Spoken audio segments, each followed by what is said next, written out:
Truth and love, our college clarion call. Come be a strong and youthful band. For God and country, freely pledge we all, led by the flag for which we stand. Blue for the mind that seeks the good and true, red for our prowess in the game, white for the glory of a heart that's pure, bright with an ever shining flame. Alma Mater, thee we hail. God give thee earth and great success. With truth and love will conquer all. For God, our land, and SFS. Alma Mater, thee we hail. God give thee earth and great success. With truth and love will conquer all. For God, our land, and SFS.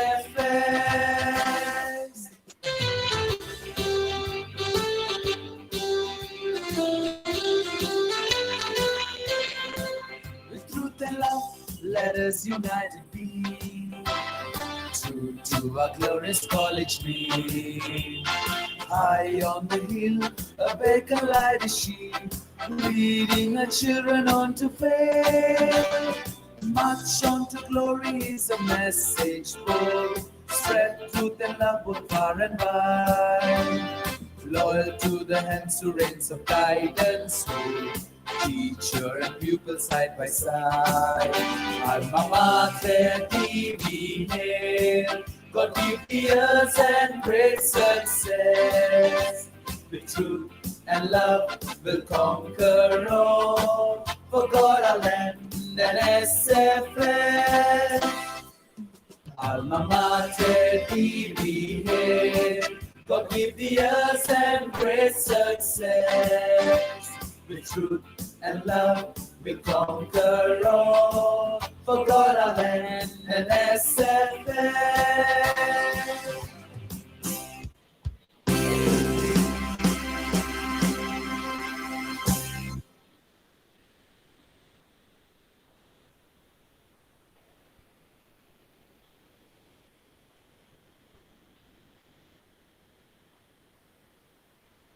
I'd like to extend my warm and delightful greetings to everyone present here on this platform today. A greeting filled with the desires, hopes, and dreams we all share together. This is Miss Vinisha Brody, your host for the day, on behalf of the management and principal Dr. Katie Thomas of St. Francis de Sales College, Nagpur, Maharashtra, and the entire organizing committee. Take this opportunity to welcome all our erudite and scholarly speakers, our participants, and everyone else present with us today to the fourth and the last day of the 4-day International Conference and Symposium on Indian and Global Opportunities in the Science and Humanities, a Critical Discourse. It's through curiosity and looking at opportunities in new ways that we've always mapped our paths. Therefore, we have ventured through the innumerable opportunities in the field of science and humanities through our conference in the past 3 days. We have been quite fortunate to hear the thoughts and deliberations of such highly intellectual personalities. Moreover, for today, I'm profusely elated to take this opportunity to introduce our resource person of the day, Dr. Prantik Banarjee. Sir is an associate professor, Department of English, and former IQAC coordinator, Hislop College, Nagpur. He has triumphantly guided his college in getting A grade from NAC, Bangalore, and heritage status from UGC, New Delhi. Cultural studies, film theory, medical, humanities, post-colonial studies, trauma theory, gerontology, and disability studies are some of the areas of studies towards which Sir is keenly interested. Sir is also fascinated with higher education policies, quality assurance frameworks, and curriculum designing. It is difficult for me to describe all his achievements in a single stroke.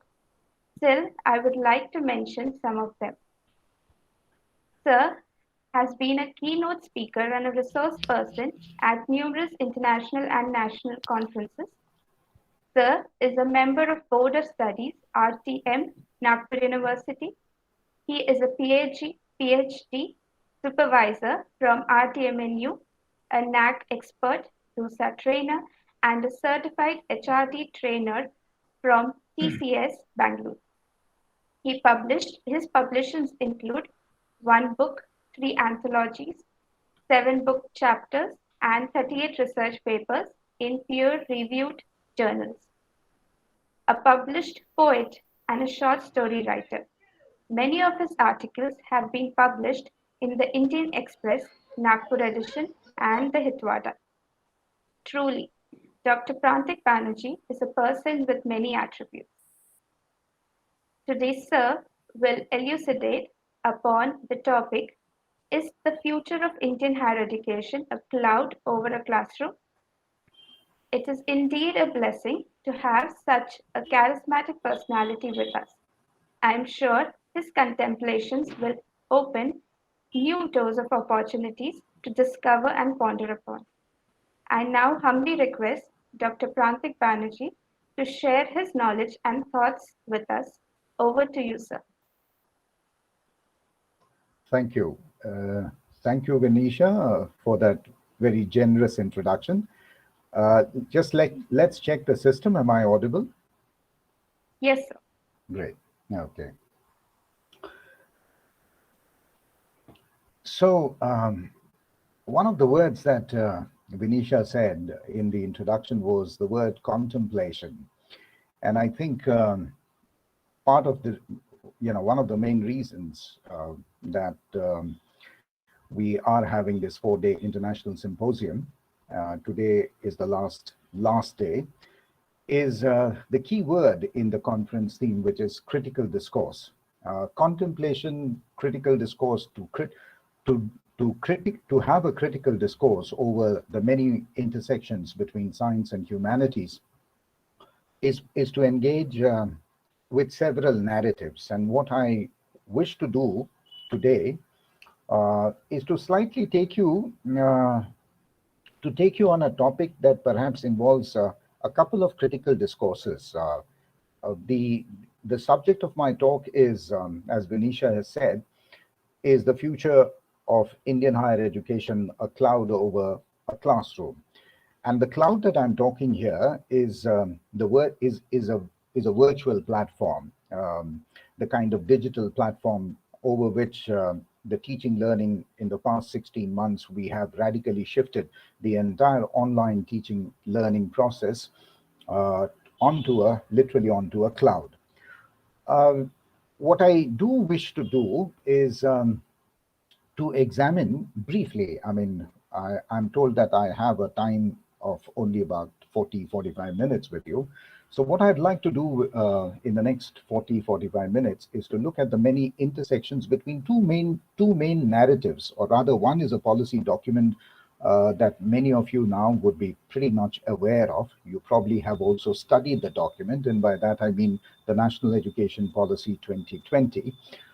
However, now what I propose to do is to try and link it with another important policy, higher education policy that the UGC announced as recently as June 2021. And what I propose to do is to find the intersections for you to examine and perhaps look at the many ways in which the NEP 2020 is crucially and dynamically linked with the UGC document on what they call blended learning. What I'm also thereby interested is to look at what the intersection between the NEP 2020 and the UGC blended learning model does. What are its consequences? What are the possible ramifications of these two higher education policy, very important policy documents One which I consider the NEP 2020, which has been in the discussion on various platforms, throughout the whole of last year and even this year. And I'm sure you would have already attended many a webinar or workshop on the NEP 2020. I will not therefore risk repeating the modalities or the suggestions and recommendations of the NEP, which everyone in higher education is perhaps aware of. But what I would like to draw your attention is to engage you in a critical discourse between the NEP 2020 with what probably will appear to you as a methodological or an instrumental tool for implementing the suggestions and recommendations of NEP. In other words, what I'm trying to suggest to you is, while the NEP 2020 is a sort of a general broad policy document about the course and trajectory of higher education in India in the next 10 years, it is a policy document. What I propose to do is to look at the manner in which this trajectory of higher education that has been mapped by the NEP 2020 is going to be implemented or instrumentalized through a methodology that the UGC in June 2021 has proposed, and that is what they call a model, what they call the blended learning model. Uh, Friends, against the backdrop of the COVID-19 crisis, we still are in a pandemic situation. Well, in spite of the number of cases going down, we still are not out of the woods yet.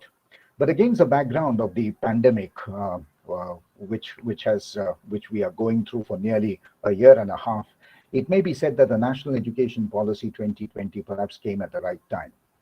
I mean, we all now, when we talk about the COVID-19, it has created a sort of an unprecedented disruption in the landscape of higher education itself, both globally and in India. And apart from impacting the future of nearly 32 crore young Indian students, this crisis has pushed educators, policymakers, even teachers to rethink and reshape the way we teach, the way we evaluate, the way we deliver the curriculum. And therefore, against this unprecedented medical crisis that we have faced and still continue to face, the NEP perhaps has come at the right time. And the reason I say so, among the many reasons, one important reason I say so is because, the NEP states that it considers the future of higher education in India as a sort of an ecosystem that needs to be ramped up by wide sweeping technology integration. In fact, the document has a subheading among the many sections. It has a subsections. It has a subsection which is titled technology use and integration. And the NEP, as we all know, has devoted a lot of attention to the ways and means by which ICT mediated education should be implemented by HEIs. So in a way, even before you see the pandemic forced us to shift our entire teaching learning process online, the NEP sort of presaged, it sort of anticipated how the disruptive potential of technology is going to leverage, that we might leverage the disruptive potential of technology in order to transform 21st century pedagogy. So it wouldn't be wrong for me to say that, that the pandemic has made the NEP's future plan an actuality in the present. Um, Taking the university, the UGC has, like I said, drafted, a methodological concept note called a blended mode of teaching and learning.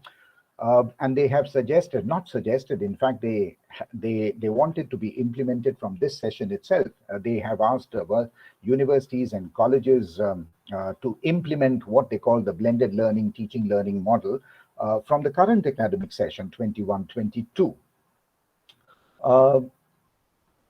So to once again, what is interesting for me is to look at this broad higher education policy document, the NEP, and how it aligns with, or rather how the UGC methodology, new pedagogical methodology, aligns with the suggestions of the NEP 2020? What opportunities will this alignment create for students, both in the country as well as internationally or globally? What will be the challenges for teachers? What will be the impact? What will be its impact upon curriculum delivery? And how will stakeholders, including the industry, respond to the document? First of all, let us understand that the blended learning model of curriculum delivery is neither something entirely new or original, nor is it just simply reinventing the wheel. The higher education HEIs, the pandemic has already forced colleges and universities, I mean, we teachers, to carry our teaching learning process entirely onto online platforms, to digital platforms, and face-to-face learning strategies have been completely have been replaced or substituted by virtual meets. But what the UGC blended learning model does is to suggest combining. The word blend itself suggests, as it means to combine. So what it does is to suggest a combination of the strengths of both traditional and computer-mediated methods of teaching learning, in order to give to our learners a rich, diverse, and stimulating learning experience. This hybrid model, this so-called hybrid learning model, is also called the phygital learning, a kind of a new word, or a new word which combines physical learning with digital learning. So phygital learning. Now, clearly, the great advantage for students that the UGC highlights is that in blended learning is that they can follow their course, their syllabus, their learning process in both synchronous as well as asynchronous modes, and thereby it sort of optimizes their learning outcomes. You see, already the massive online shift during the lockdown, what we experienced, has succeeded, has given us one positive outcome from this entire pandemic situation, and that is it has given us teachers as well as our students a great opportunity for creating networks of collaboration among all stakeholders, including students, faculty, and institutions. The fact that you and I have joined together in an ongoing 4-day international symposium has been made possible due to this collaboration, due to this virtual joining hands, shall we say, of 3 institutions: SFS College in Nagpur, and then we have, I think, Go Global University in the United States, and MIT in Karnataka. So this probably such kind of collaborations did happen even in the past, but perhaps digital technology and virtual platforms have made it easier for such collaborations to take place, because they have simply erased the limitations of time and distance. So it's possible now to think of how easily it's possible to think of an ecosystem, an academic landscape where let us say a student in Nagpur can now attend an economics class on his college campus, and then log in to, let us say, a data analytics class taught online by a national or an international expert located in a remote campus. So in a sense, it is quite justifiable to say that in blended learning, teachers and students can experience the best of both worlds, both the physical as well as the digital world, and where the global can truly become local, or the local can become global. So it is this context, the context where it is because of the transformative potential of blended learning that both the NEP and the UGC blended and the UGC think that higher education in India can best be delivered by adopting what they call this hybrid model or this phygital model. Uh, if you've been following the news, the alignment of NEP with blended learning model, there have been a slew of policy decisions and notifications from the UGC that has started coming from May this year itself. And one of the things in a recent announcement, the UGC said that higher educational institutions, colleges and universities will now be allowed to teach 40% of any course online and 60% offline. And just before, I think it was in July, that there was again news that nearly 149 universities in the country will allow students from the current academic session, that is this 21-22, to take to take 40% of the course requirements from UGC's SWAYAM platform with the facility of transfer of credits. So this new hybrid model of pedagogy and curriculum delivery is interesting because it throws up several opportunities for students of higher education in the country. And I'd like to I'd like to pinpoint a few of these opportunities. One is that if you go back to the NEP document, one of the major major characteristics of what the NEP says is that it attempts to remove the disciplinary boundaries, the disciplinary divide between art, science, and technology. I mean, its emphasis, the emphasis of the NEP document, overall, the underlying philosophy that seems to push the NEP policy is, its emphasis on a liberal arts education, what it calls a liberal arts education.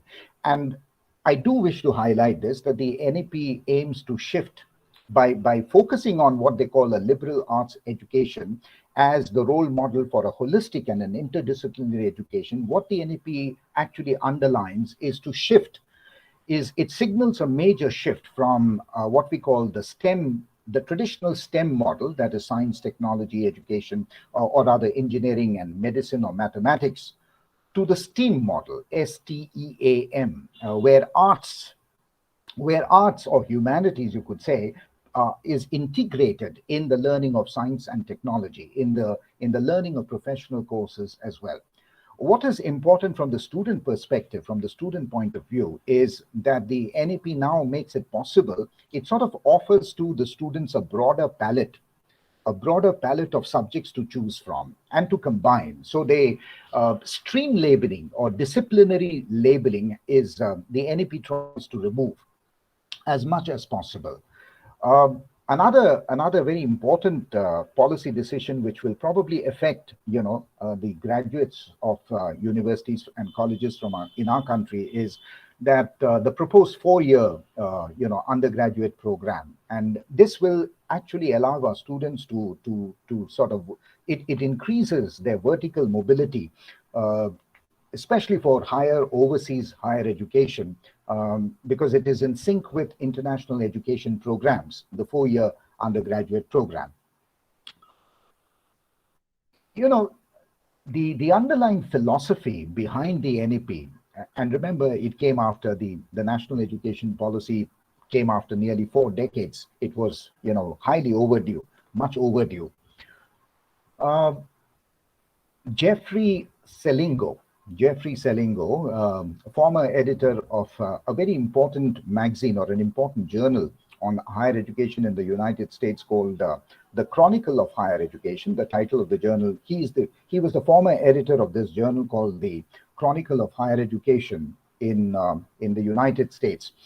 And a couple of years back, he wrote a very, very informative and interesting book called There is Life After College.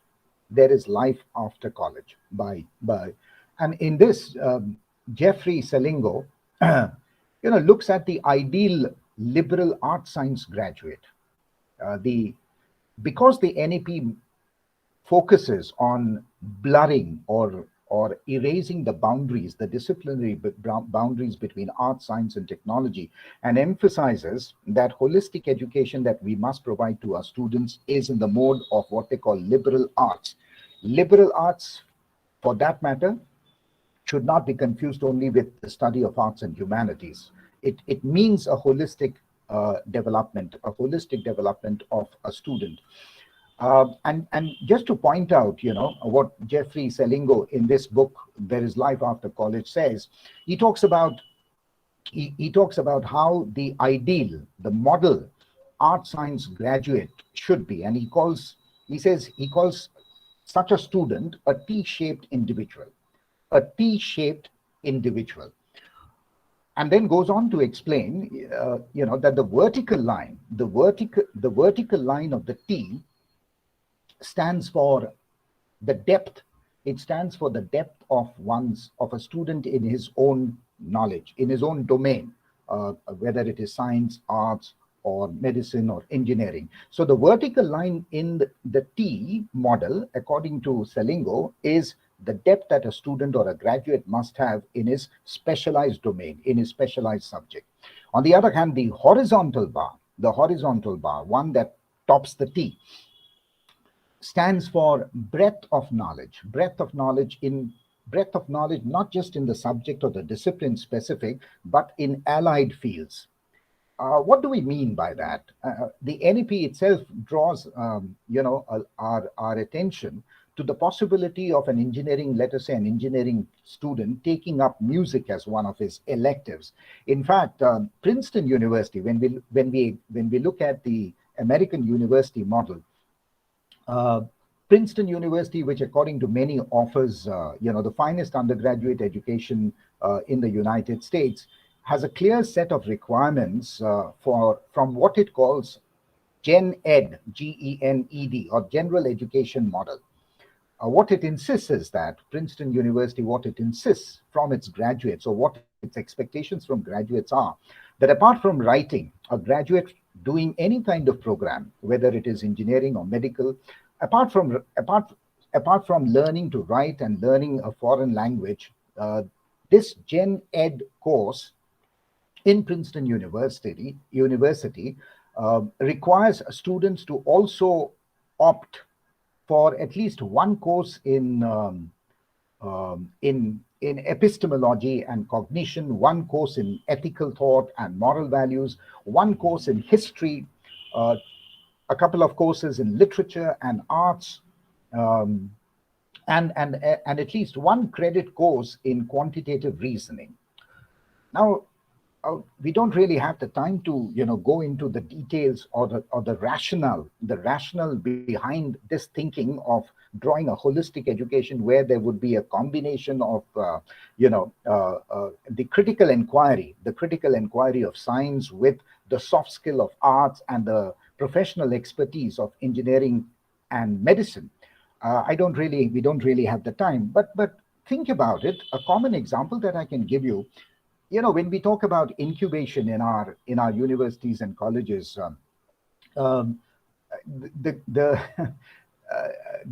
the greatest incubation centers, at least in the United States, has been the garage, uh, the garage in the backyard. Because if you remember, Steve Jobs, uh, st- the way we use, or rather, there would have been no Macintosh. There would have been no Macintosh on the first iMac without Steve Jobs doing a course in calligraphy, a certificate course in calligraphy, that is a certificate course in the art of fine handwriting. If Steve Jobs had not done that certificate course, well, I don't think the Macintosh, even with its software and hardware, would have made it far more interesting for the users. Because what the calligraphy course did was to enable Steve Jobs to put for user use a choice of nearly 32 fonts. Today there are so many other fonts, but the point I'm trying to establish, or rather, the point behind the philosophy or the underlying principle behind the Gen Ed model of education followed by Stanford and Princeton is precisely what the NEP highlights in in in in erasing, in dismantling the boundaries between science, humanities, and the professional subjects like engineering, medicine, or for that matter, business administration.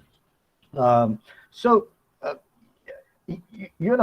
what we call liberal, what the NEP calls liberal arts education, once again to repeat, is not really the study of arts and humanities. It basically looks at an interdisciplinary approach, or a multidisciplinary approach, if you may call it.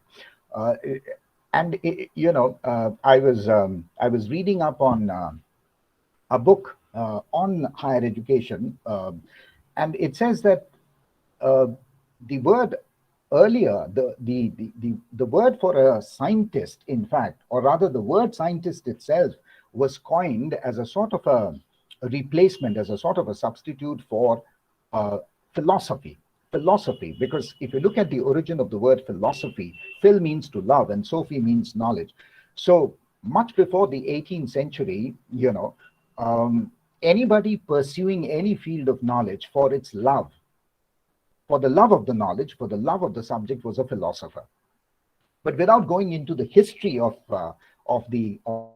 how science or the scientist came into being from the 18th century onwards, it's just to give you another example that if we remember Isaac Newton's book, which is considered to be the foundational book, the cornerstone of the study of modern science, and that is what the book is titled Principia Mathematica. Principia Mathematica, however, has a prefix to its title. I'm sure many of you may not remember, but it has a prefix to the title. There are two more words before Principia Mathematica, and that is Philosophia Naturalis. Philosophia Naturalis, because, and that means what? That means natural philosophy. So the study of mathematics for somebody like Isaac Newton is underlined by a philosophical approach, and that is what the NEP, as well as the Gen Ed model in the United States, seeks to do in the name of holistic education. What it wants to do is to dismantle these boundaries between arts, science, and technology. Anyway, coming back to the blended learning model, a couple of things again. When we look at opportunities that will make a great difference to the lives and careers of our students. One of the things about the UGC's blended learning model is that it sort of increases the flexibility. It gives more flexibility to students because it enables learning to take place from anywhere, anytime.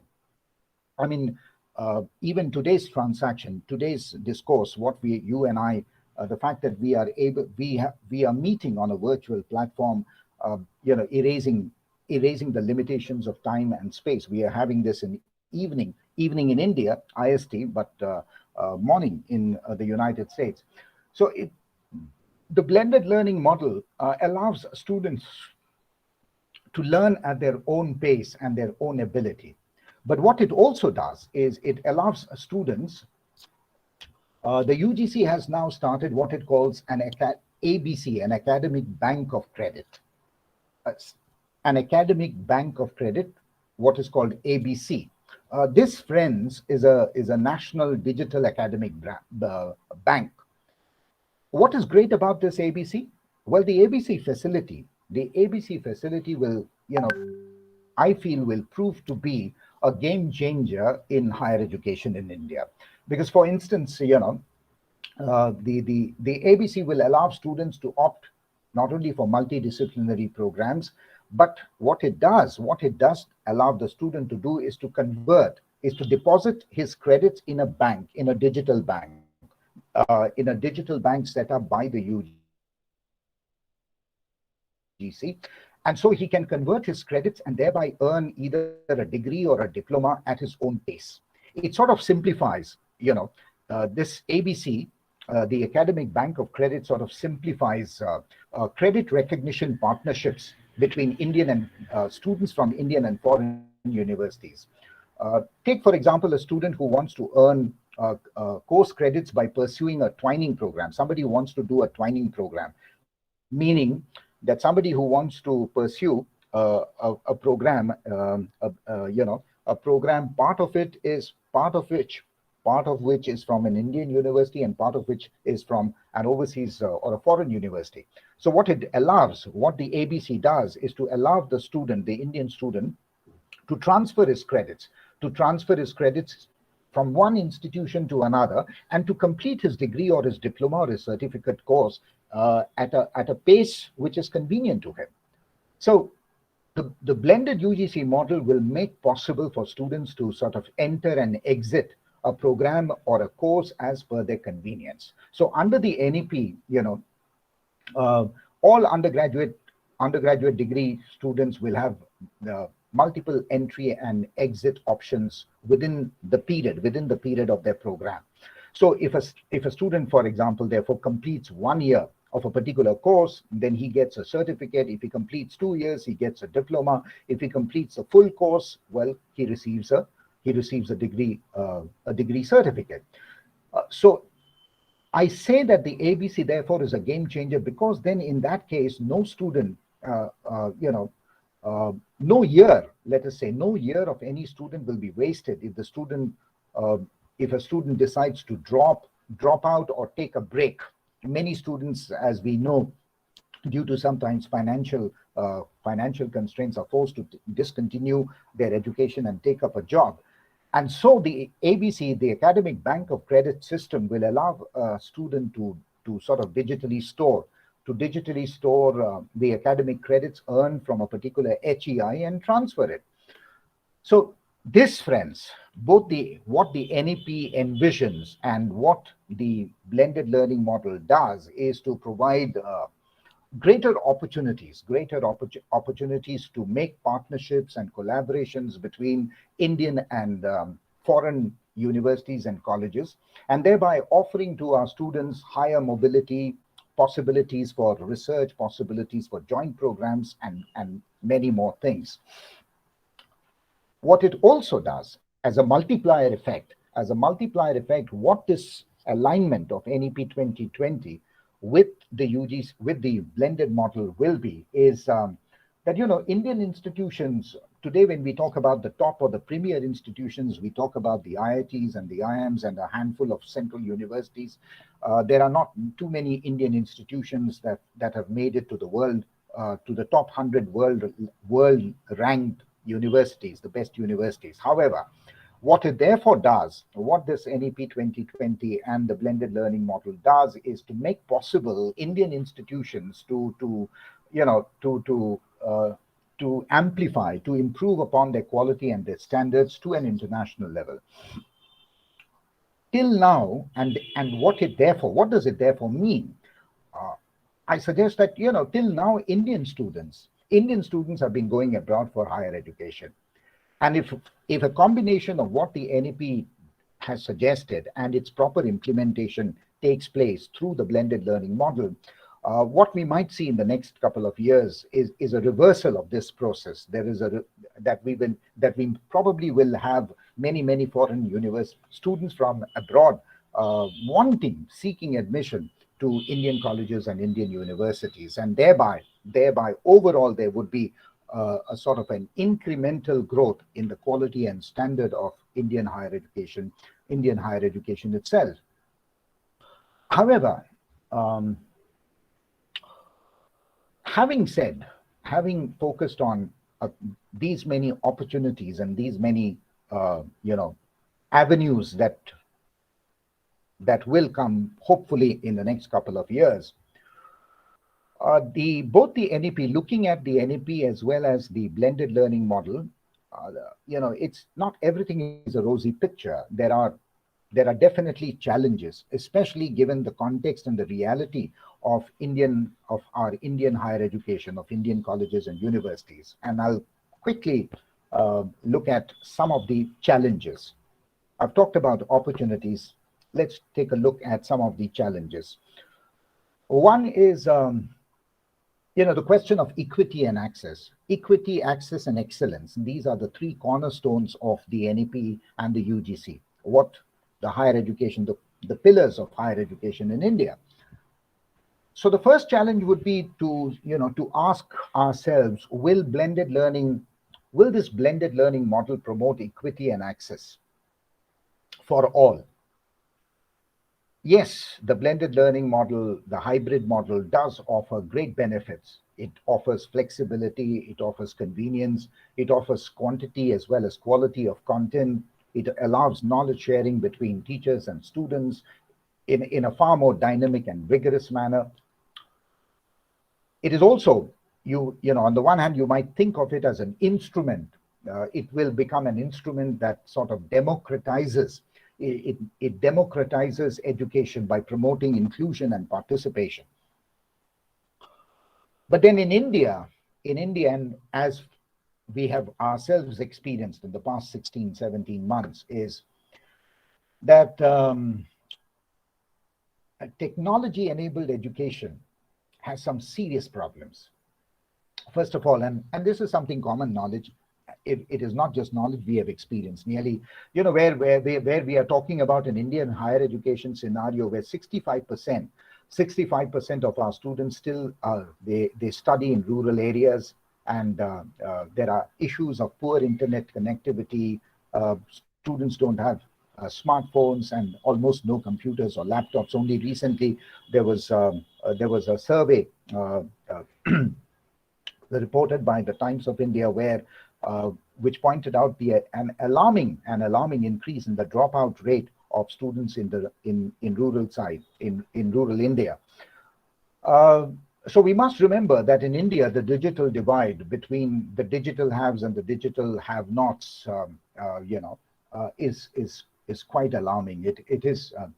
And so whereas the national education policy aims at achieving um, a gross enrollment ratio of what it says 50% in higher education by by 2035, uh, the the pandemic as well as the alarming dropout of students in rural schools and rural colleges will clearly delay. That's my opinion. I may be wrong. I hope I'm wrong, but it clearly will derail or at least delay the achievement of this GER of 50%, a target that was set by the UGC and the NEP at least by a few years. The second challenge that I'd like to point out is, that it's all right to talk about blended learning and technology and the use of technology, but uh, the use of the indiscriminate use of technology will probably lead only to an infodemic. We've already seen that the pandemic has led to a veritable explosion of information, where our students don't really have the means nor the understanding to distinguish or differentiate between knowledge, information, and fake. And I'm not talking of fake news, but fake information. There's so much out there on the internet that Wikipedia University and Professor Google are not really entirely reliable. So friends, before we bring technology into the classroom, we must first clearly define what that technology will be, how it will be used, and what learning goals it must serve.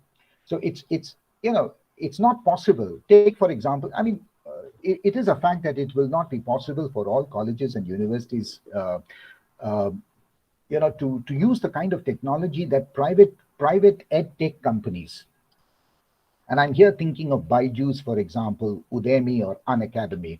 I mean, look at the exponential growth of an edtech company, a startup company which began only 4 or 5 years back, called Byju's, and today, I mean, it has, it's if you look at its earnings, it's absolutely mind-boggling. It has become the official sponsor of the Indian cricket team itself and sponsoring cricket tournaments, international tournaments. Clearly, there is a gap between public institutions of higher learning, affiliate and market players, edtech who have entered into the market.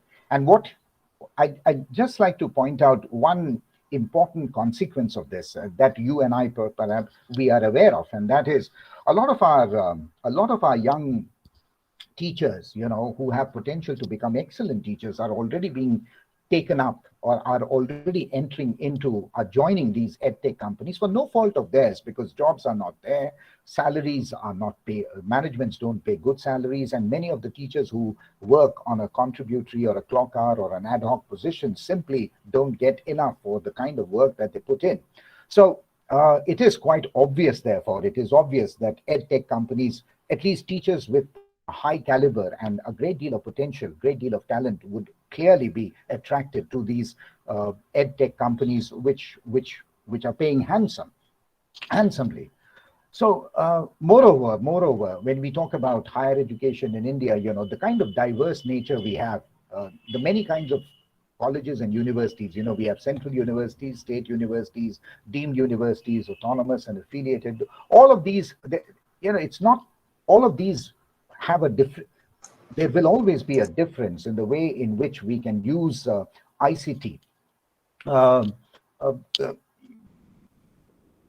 so we cannot therefore follow a one size fits all. It must be clear. It must be clear that when we are trying to blend technology with traditional methods of learning, it may not be possible for all 40,000 odd colleges and universities in India to adopt the BL model or the blended learning model in the same way. The ratio will depend upon local realities. It will depend upon regional variations. It will depend upon the capacities, the capacity of the institution, the capacity of the faculty, the capacity of our students. Clearly, a college in a rural area, in a remote rural area, will not have the same kind of capacity that a city college will have. One more, although there are a couple of other challenges that I'd like to go into, but there are, I think I just have about 5 minutes or so. What the NEP states is that it will set up what it calls a national professional standard for teachers by 2022. And the UGC BL concept note, it's there on the UGC site. I would encourage you to go through it. What the concept note does is it also recommends that in order to use this new model of pedagogy, teachers should be provided training for at least 45 to 50 hours in the BL or online teaching method. The NEP, as we know, also plans to set up an autonomous body called the National Education Technology Forum, the NETF. In order it's sort of it's supposed to be a platform for exchanging ideas in the use of technology to enrich our teaching learning experience. So very soon, because of the UGC blended learning model, it's sort of in teacher training programs, capacity enhancement programs such as in FDP, STTPs, FIP schemes under ATAL and HRDC centers, you will find that that training in blended learning model will be made mandatory, and all teachers, including principals, will have to take at least 50 hours of training each year. The crucial question, one last challenge, as I foresee, is the finance part. The question: will the government, for instance, will the government will give financial support to institutions for the adoption of this new model from this session? You see, if the implementation of blended learning is to succeed, friends, then the government needs to financially support institutions for setting up infrastructure with proper hardware and proper software. Because after all, if the means are not adequate, then the mode of teaching learning is likely to fail. Currently, only a few HEIs, such as what I said, such as the IITs, the IIMs, and some of these central universities receive considerable financial support from the government.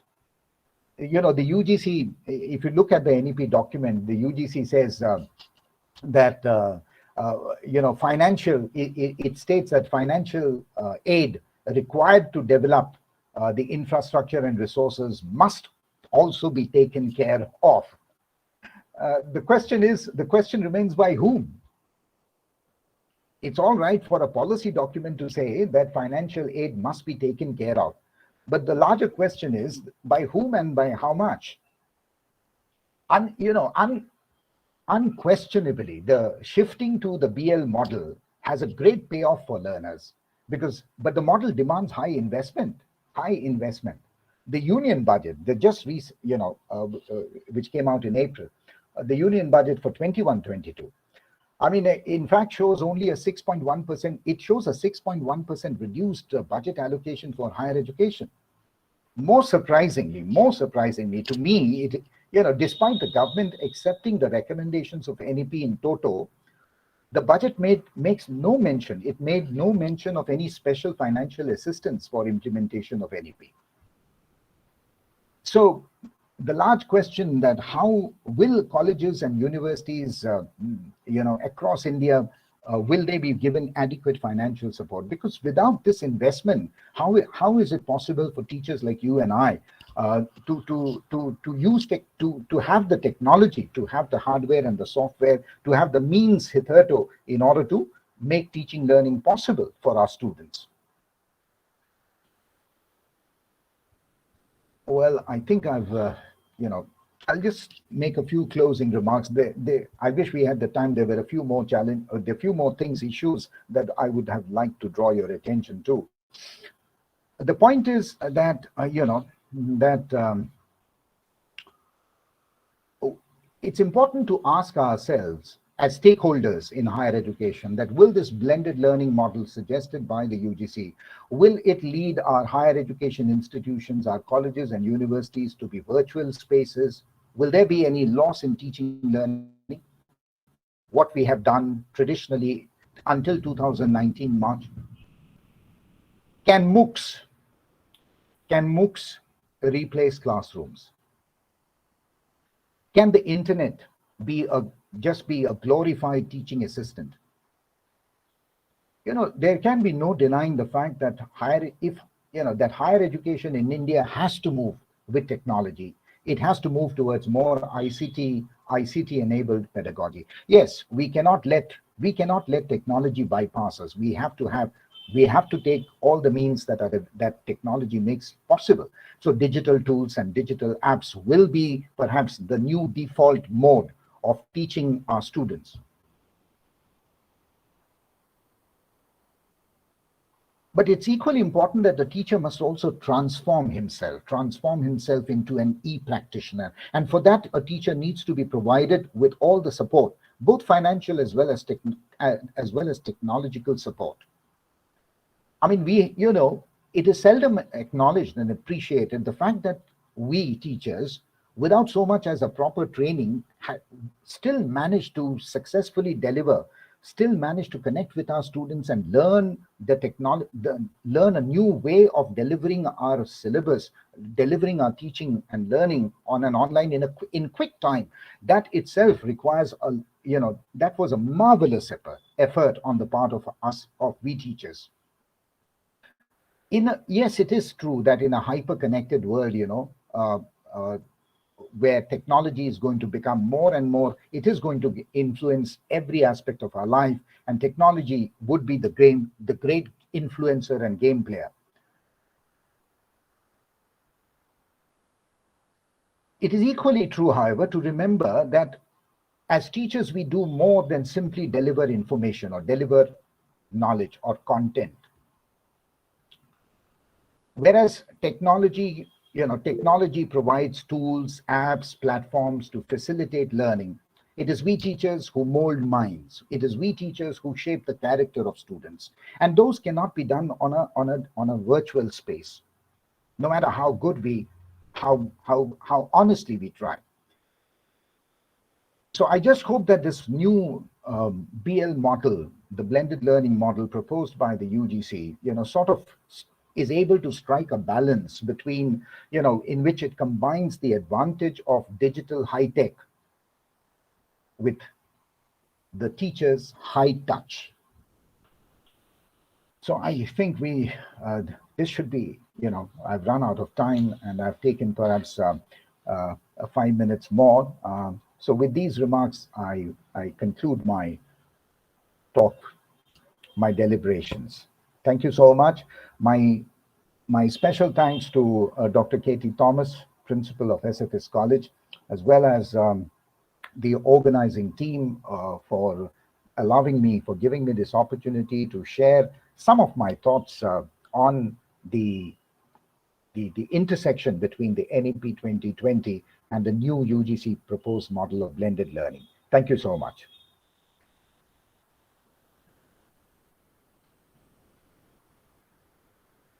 Sir, a million sincere thanks to you for the sea of wisdom and knowledge you showered on us during your session. With your help, I believe our viewers will acknowledge the need and the importance of a combined means of teaching method, that is the hybrid model. And you very well explained the intersect between the National Education Policy 2020 and the UGC 2021 blended teaching and learning model. And I even hope our audience will agree that the need of the hour is to remove the boundaries between the professional fields of studies and make it liberal. Sir, it was truly interesting to know that the word scientist is a substitute for word for philosophy. And you even pointed out at the immense amount of benefit the academic bank of credits have in stored in it and how fruitful it will be for the students. With the benefits, you even explained the challenges. There are many challenges which we will face, and I believe that with benefits, we always face challenges as well.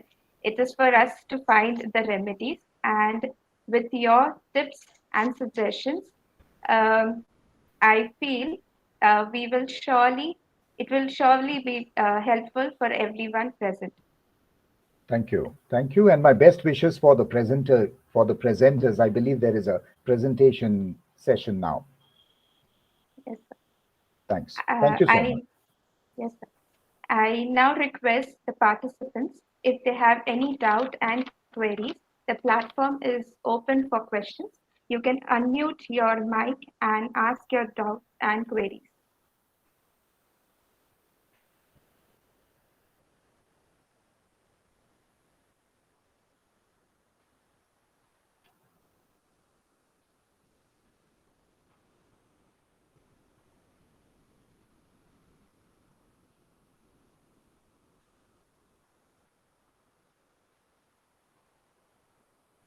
Well, I guess either, my, either my talk has gone very well, right?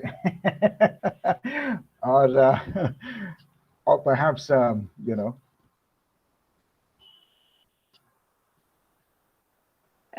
your points of view and explanation was so accurate that there isn't a fraction of doubt in the minds of our participants. thank you. Thank I'm you. sure our participants are inspired by the presentation and would take into consideration all the valuable inputs and important aspects you have mentioned. Thank you, sir. Thank you. Thanks, Venetia. Thanks. Thank you, participants.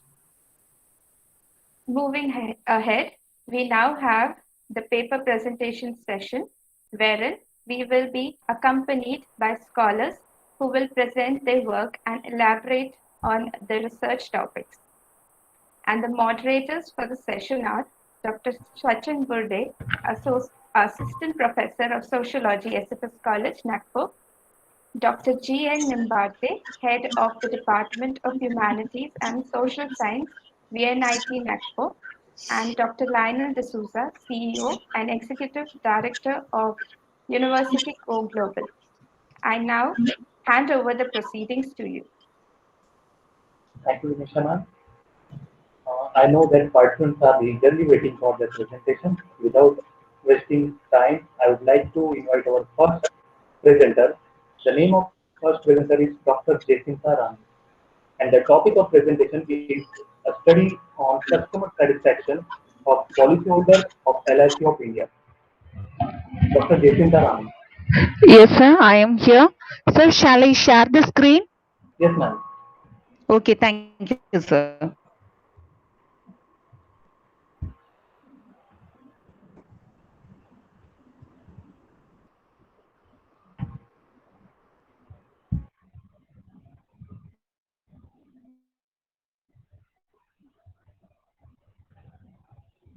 Is this visible, sir? Am I audible? Yes, ma'am, you are audible and your presentation is also visible. Please proceed. Okay, sir. Thank you. Thank you so much. First of all, I would like to thank the entire team for granting this opportunity. My research topic is a study on customer satisfaction of policyholders of LIC of India. My abstract is the present study analyzes the customer satisfaction of policyholders of Life Insurance Corporation of India with special reference to Perambalur district. The data were collected and analyzed as per the requirement of the study. So the primary data were collected from the respondents through questionnaire method. This study has adapted convenient sampling method for selecting 454 respondents. So the results revealed the fact that the factors gender, marital status, and investment decisions have influenced the level of customer satisfaction of the policyholders. Introduction part is insurance is a service which tries to equate the risk incurred by a life in its course of activities and the one which tries to support economically the helpless family. So insurance is a service sector which not only serves the LIC of India policyholders but also the Indian nation.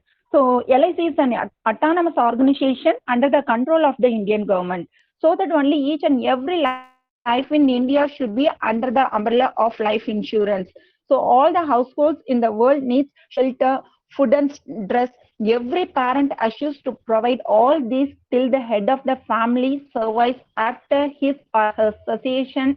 The family should not be left without all these basic needs of life. So so that only I choose this topic. Statement of the problem already I told. A study on customer satisfaction of policyholders of LIC of India with special reference to Perambalur district. Why I am choosing this topic means this one is a contemporary study. It tries to find out the dynamic content of the human feelings towards the LIC of India performances. This knowledge suggested by this study may help the LIC of India to modify its terms and conditions to enhance the level of satisfaction among the LIC of India policyholders. And also, it can be immense use towards the strategic approach of the LIC of India in framing new policies to suit the changing business environment. And objectives of the study is to study satisfaction level of policyholders towards LIC of India with special reference to Perambalur district, to identify the relationship among gender and customer satisfaction, and also to identify the relationship among marital status and customer satisfaction. One more is to identify the relationship among mode of payment and customer satisfaction. And I reviewed many reviews, but I gave only one for your information. Damodar Basila 2017, he studied on customer satisfaction towards LIC. His study conducted in Nepal and his sample size was 391 agents, and he used descriptive research design. And also he found that the majority of the agents has neutral answers on the happiness towards claim settlement. So the researcher recommended that the government should focus on alertness of life insurance and build it compulsory for all citizens.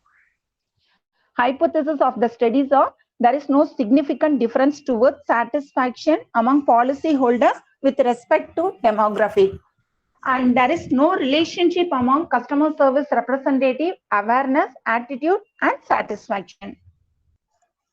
And some limitations is that is the sample was restricted to 454 LIC policyholders only, and also the study was restricted to Perambalur district only.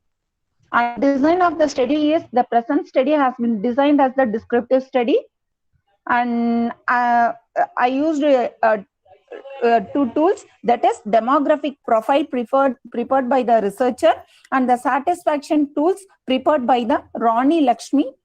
He did her research in 2014. And this is the sampling frame of the study. Actually, I collected 500 and I distributed 518 questionnaire And finally, I received 472 questionnaire, and 46 I didn't receive. And finally, the questionnaire selected for 454, 18 questionnaire I rejected due to some false mistakes like this. I used some statistical tools like descriptive statistics, Mann-Whitney U test, and Kruskal-Wallis H test, and regression. And this is the result and discussion parts. In this discussion, I took three sub-variables, that is gender, marital status, and mode of payment. In gender, overall policyholder satisfaction, which was the dependent variable, it shows the U ratio was 12735, which was the significant at 1% level because the p-value of 0.001. So it can be understood that the two gender groups significantly differ in their attitude towards product features.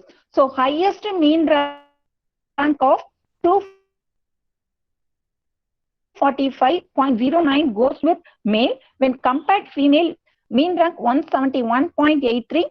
Overall policyholder satisfaction attained overall mean value of 3.0770, and which shows that policyholders were satisfied towards overall policyholder satisfaction. And another one, marital status, that is overall policyholder satisfaction, which was a dependent variable, it shows the U ratio was 3744.000, which was a significant at 1% level because the p-value of 0.001, and it can be understood that the two marital status groups significantly differ in their attitude towards product features. Highest mean rank of 236.54 goes with married when compared unmarried mean rank 122.50. Overall policyholder satisfaction attained overall mean value of 3.770, and it shows that policyholders were satisfied towards overall policyholder satisfaction. And next one is mode of payment. In this tabular column, U ratio was 21735, which was the significant at 1% level because the p-value is 0.007, and it can be understood that the two modes of payment group significantly differ in their attitude towards product features. So highest mean rank of 242.25 goes with bank or e-payments when compared counter payment agent, that is mean rank is 209.10, and overall policyholder satisfaction attained overall mean value of 3.0770, and which shows that policyholders were satisfied towards overall policyholder satisfaction. And I gave some recommendations. The agents acting on behalf of the LIC should keep away from making false misleading information and promises to the policyholders, such as maturity details, premium details, and repayment terms. And a few agents concentrate on the policies for... Yes? We do the work and post it, okay? Do as I command you. Ma'am, you please continue. Ma'am? Hello, sir. Shall I continue? Yes, ma'am. Yes, madam, you continue. The participants are requested, don't ask any question in between. After their presentation is over, they can ask any questions. Don't disturb in between. And the recommendations is a few agents concentrate on the policies for which they will get more commission, not on the obligation of the prospect. And such a practice is to be keeping away from. And the LIC should create awareness to the customers through media and providing information through agent and advisor in person on the importance of LIC policies. So it will help to reach the LIC deep root of the society. Our final conclusion is the customer satisfaction should be the main focus of any service firm industries and also especially to the LIC. From this research, it is found that policyholders satisfied towards policies provided by LIC. So this result will be in customer retention, leading to improved profitability and growth of the life insurance company. Thank you, one and all.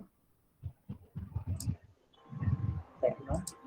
Thank Over you, to sir. Nimbaka, sir. Yeah. Nimbaka, your comment? Yes. So good evening to all, and especially thanks to Justina for her presentation on a study on customer satisfaction of policyholders of LIC of India. As everybody knows, LIC is the very important financial institution where we can invest our money, and it's most believable. So, and you have gone through rigorously the overall satisfaction level, intervention, identification of the certain issues towards the policyholders. So, as in current scenario, also most of the public of India, even and abroad, they are ready to invest their hard-earned money in the LIC. So, this is a very important topic, and certain you drawn some conclusion, some parameters you have covered there, and this is very good presentation. So, wish you all the best, and go again with advanced studies. Yeah. Thank you, sir. Yeah. All the best. Thank you. Thank you, Dr. sir. Thank you Lionel. so much. Yeah. Thank you. Thank you for opportunity. Okay, sir. Thank you, sir. Thank you, ma'am. Thank you. Dr. Lionel, your comment, please. If you're in.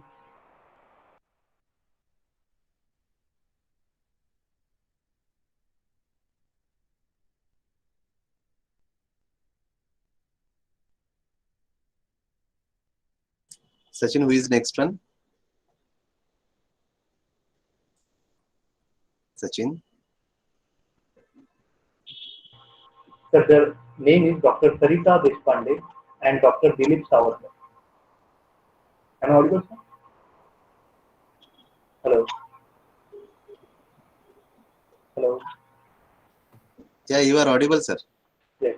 Okay. And their topic is parents' participation, power, need of the hour. Dr. Dilip Savarkar. Sir, are you there? Dr. Dilip Savarkar.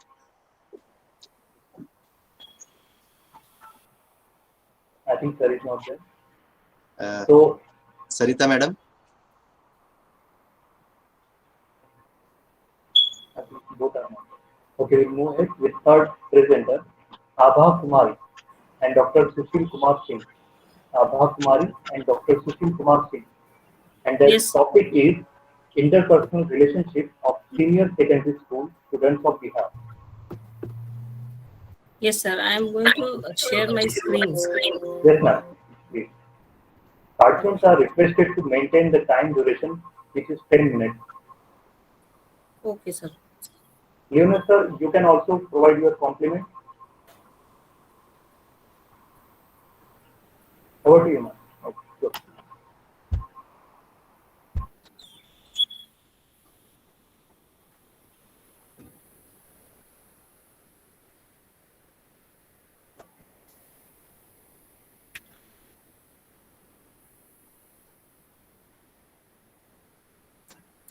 Actually, I'm having problem.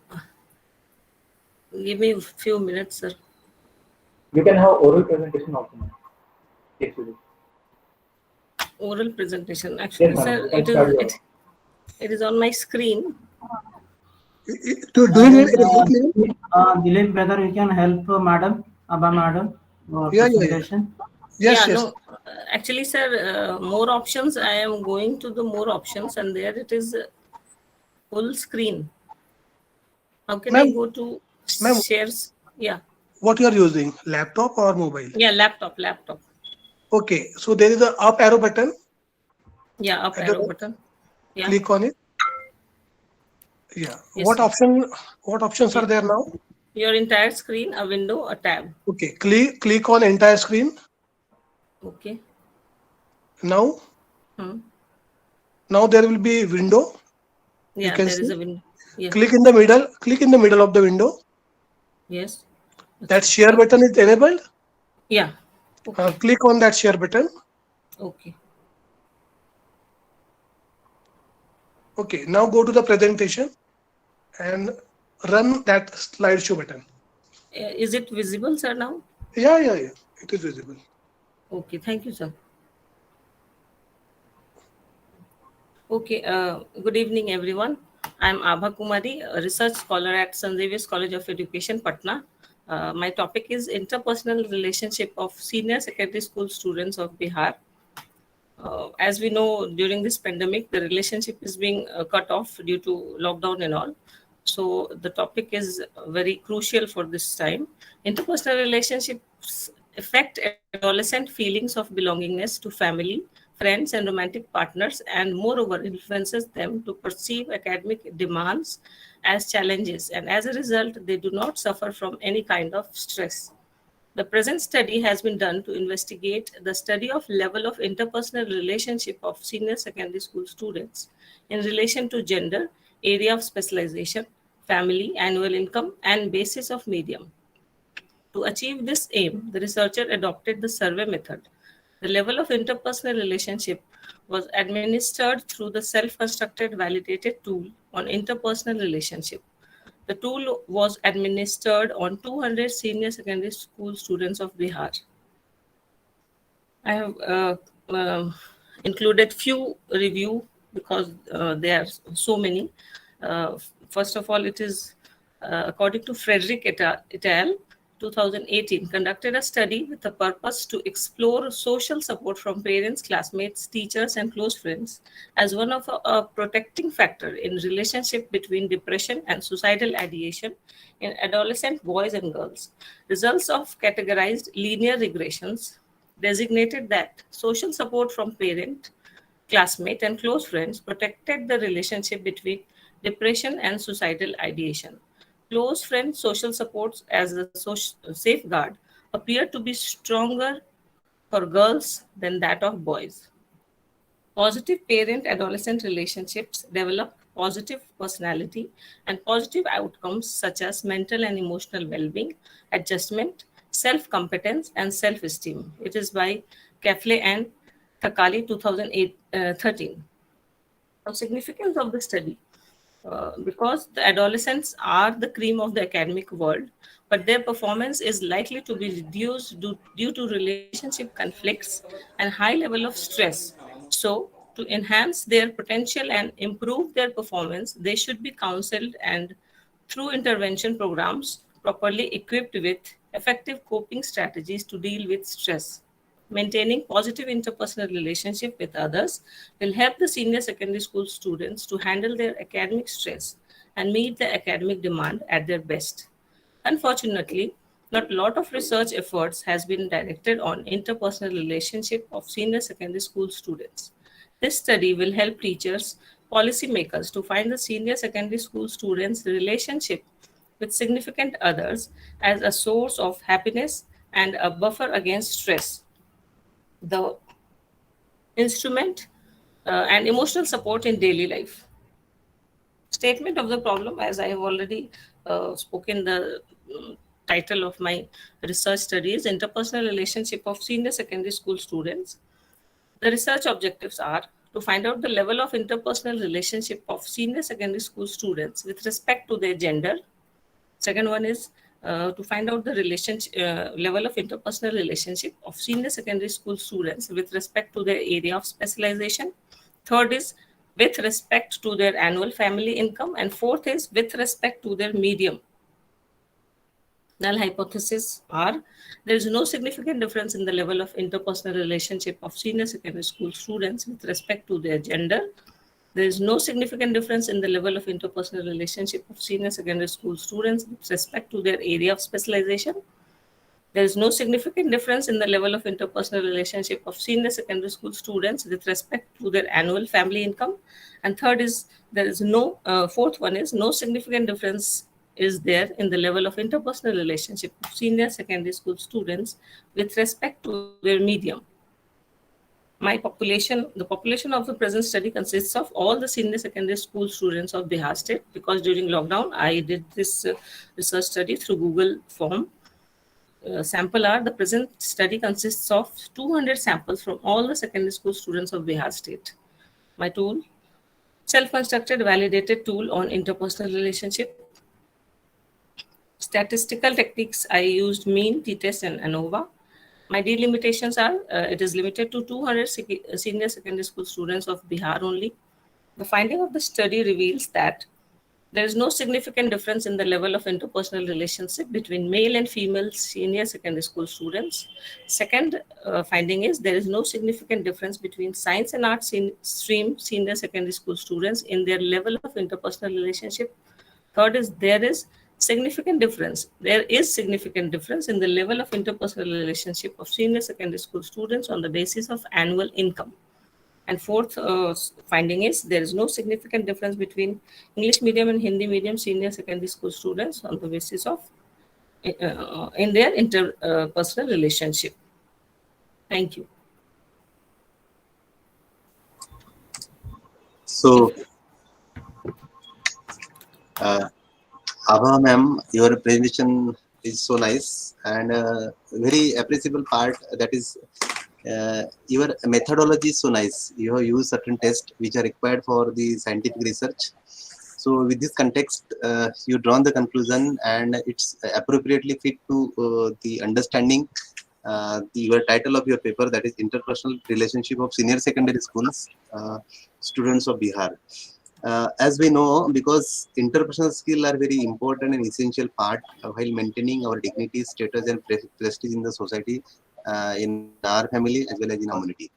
And generally, being a human beings, we always take care to maintain our interpersonal relationship, our interaction with our colleague, with our dear and near one. So that skill should be born from our behavior, and it should be inculcated in our life. So that is why, if your interpersonal skill, like that some of the example we can take, your politeness, your attitude, polite attitude, your sense of humor, your stress and anger management, and all other things which are required to appropriate development of our interpersonal skill.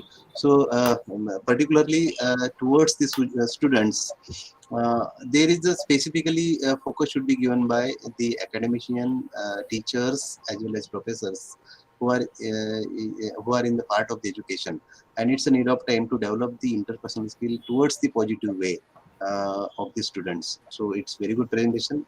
Keep it, go ahead, and wish you all the best. Yeah. Thank you, sir. Thank you. Yes, yes. Yeah, this is Dr. D'Souza from the United States. Can I add a comment or two? Yes, Please? yes, sir, yes.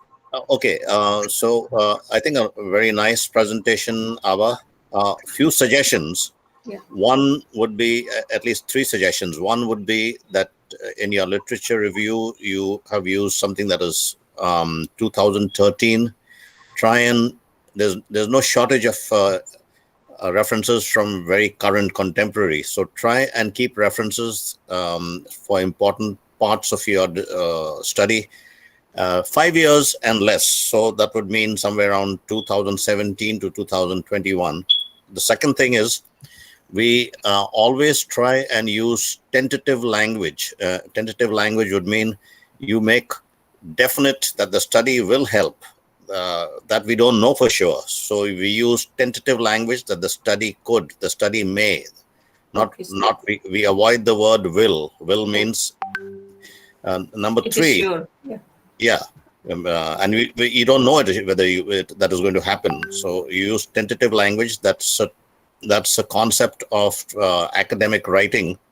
Number three, when you show your hypothesis, it should be expressed in the scientific form, the null and the alternative hypothesis. So use the scientific depiction of the null hypothesis, the symbol, and the subscript. There's a subscript. Okay, so otherwise it's a good study, very relevant, as everybody has said. Yeah, so excellent. Thank you. Okay, thank you, sir. Thank you, Lanu sir and Nibatu sir. Moving ahead with our third participant. Yes. Next one, please. Dr. Pathak, Dr. L.S. Pathak. Sir, are you there? And the topic of paper is Transformation in Education for Future Generations. Dr. Pathak, over to you, sir.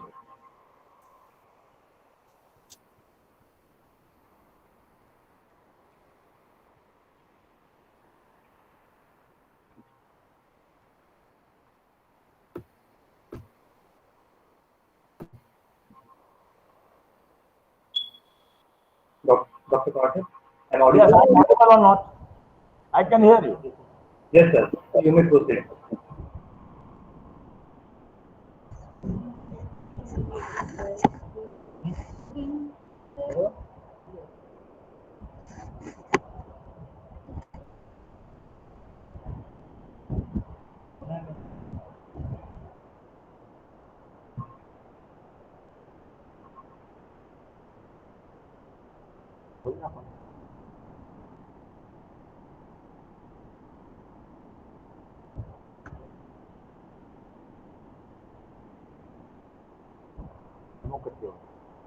Sir, do you need technical support?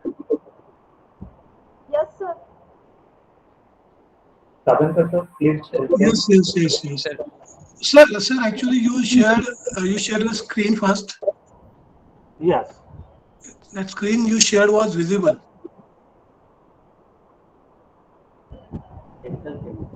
Sir, you are using laptop or mobile? Desktop, sir. Desktop. Okay, fine. Minimize this screen.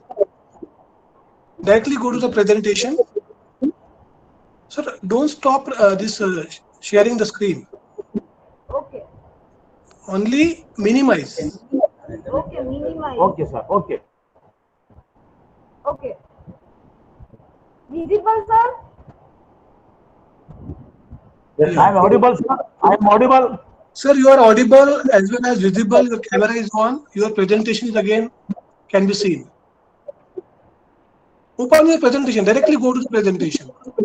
Yes. Okay. Don't stop, sir. Sir, don't stop presentation. Directly click on that icon at the bottom. PowerPoint presentation.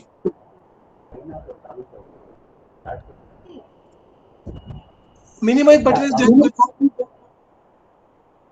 અને minimise કરતો ચાલુ છે બીજો ક્યાંય ના હતો તમે share કરતો છો તમે Okay, sir. સારું પડ્યું પેપર પડાય છે મારું ઉપર એટલે વાંચી લો પેલું now to what? Sir, go to the start button. Do one thing. Go to the start button. Sir, it's not visible. Start button. Earlier it was visible, ma'am. Earlier it was visible. Actually, the screen size is so small, I could not see it properly. Don't stop. Minimize that. Minimize कर दो बाहर.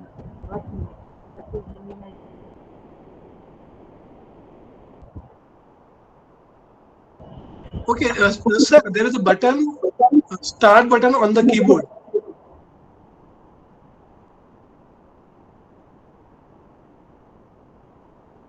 On the keyboard, sir, keyboard. On your keyboard. Keyboard. Sir, you have to stop your sharing button.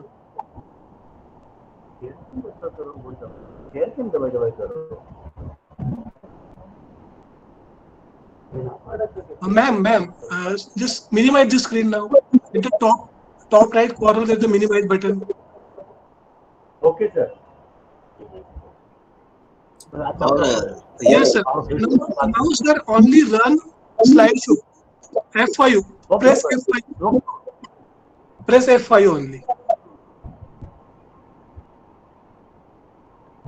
There's a F5 button at the top of the keyboard. Okay, sir. Now visible, perfect. Yes. Coming. It is fine now. Okay, sir. Thank you.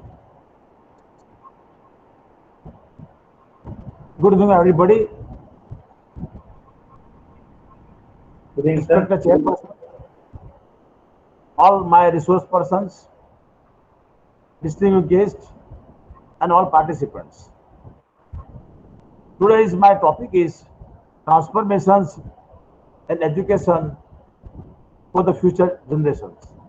The world is undergoing a technological revolution that is fundamentally changing the way we live, work, and relate to one another in its scale, scope, and complexity. The transformation is unlike anything humankind has experienced before. Termed as the fourth revolution, it has today created a technological community that believe in technology empowering business and society. The recent example of startup tell us a story of a new approach to economic values creation and social progress. But applying this lens, we can see the historical evolutions of a company as a process of invention and innovations. We can also see the university for this prism as a learning center and one that encourage collaborations, autonomous learnings, and innovations.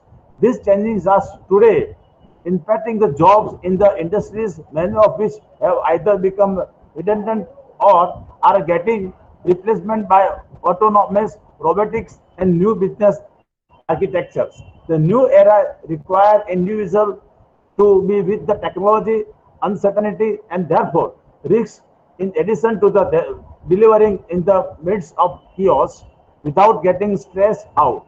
India's job market is also undergoing these changes, and there is a need for a fresh thinking to address the current and emerging challenges.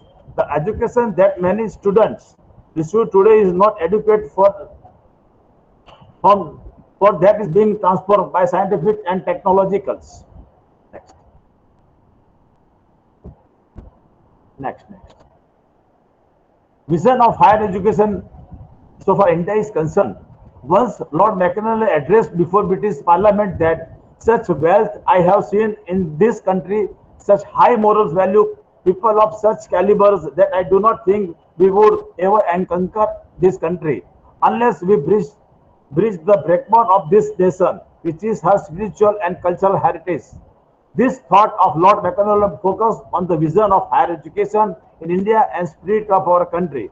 Academic education teaches to men how to read and write, how to grow, how to learn, how to succeed, how to manage all kinds of things. But value-based education teaches to a man how to behave properly, how to build one's characters, how to create integrity, how to be religious, how to be think properly, how to act properly. Value-based education is a methodological effort toward learning basic facts about the men and women so that the citizens that teach them to the manage complexities can be sustained and further develop.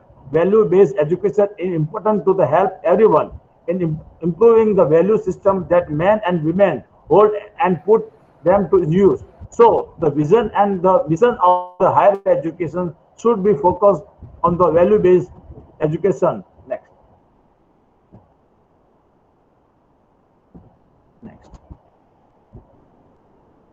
Area of the transformations in higher education, it is very wide today. There are three-tier structure of the university, London Center Paradigm Educations, intensive use of technology, reform in governance, changing role of the governance in government in the governance, moving from the monitoring input to regulate output, compulsory accreditations. Next. These are the new transformation areas so far India is concerned. Next. Technology trend in education. Nowadays, we know that education, which are knowledgeable education, is a very important role. So nowadays, the new phases of learning has become involves various advanced techniques like online courses, online examinations, digital textbooks, animation, etc. play a very vital role. So for development and transformation in education is concerned. Next. Present scenario in the education. The education institution, particularly to give high education, have become inefficient to give value-based education to the pupils.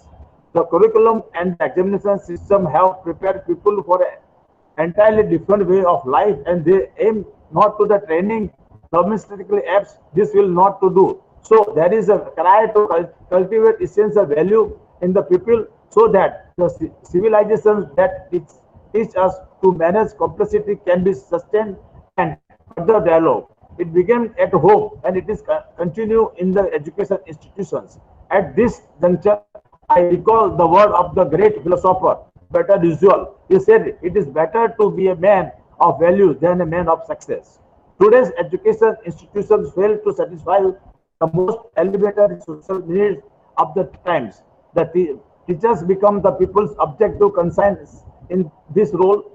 is difficult one, but not one should ever claim the education is every business. And if it is made by sure, real education is not going on. The teachers must possess integrity, honesty, faith, and confidence, maternal solicitude, intelligence, psychological institution, and spirit of the sacrifice. Fruitful, fruitful education is the kind used for our welfare and faith, as well as value education.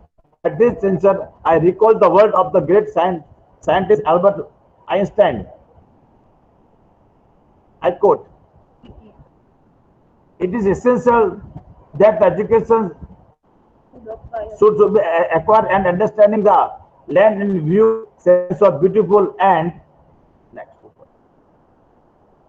Now, ICT-based education tools for the effective teachings and learning process is very necessary, particularly in this COVID-19 area when all the world is facing the pandemic. So it is necessary now all the teaching and learning method must be an ICT based. Higher education technology include MOOCs have been globally recognized to augment the efficiency of higher education in this digital era. With rapidly changing the employment patterns, workforces need to be risking and upskill and that demand lifetime learning through online courses. Owing to rapid advance in the information and communications technology, ICT that is, and global interconnection, the higher education has grown exponentially in the past few years to meet the demand of talented youngsters, curb the digital gaps, and cultivate the knowledge society.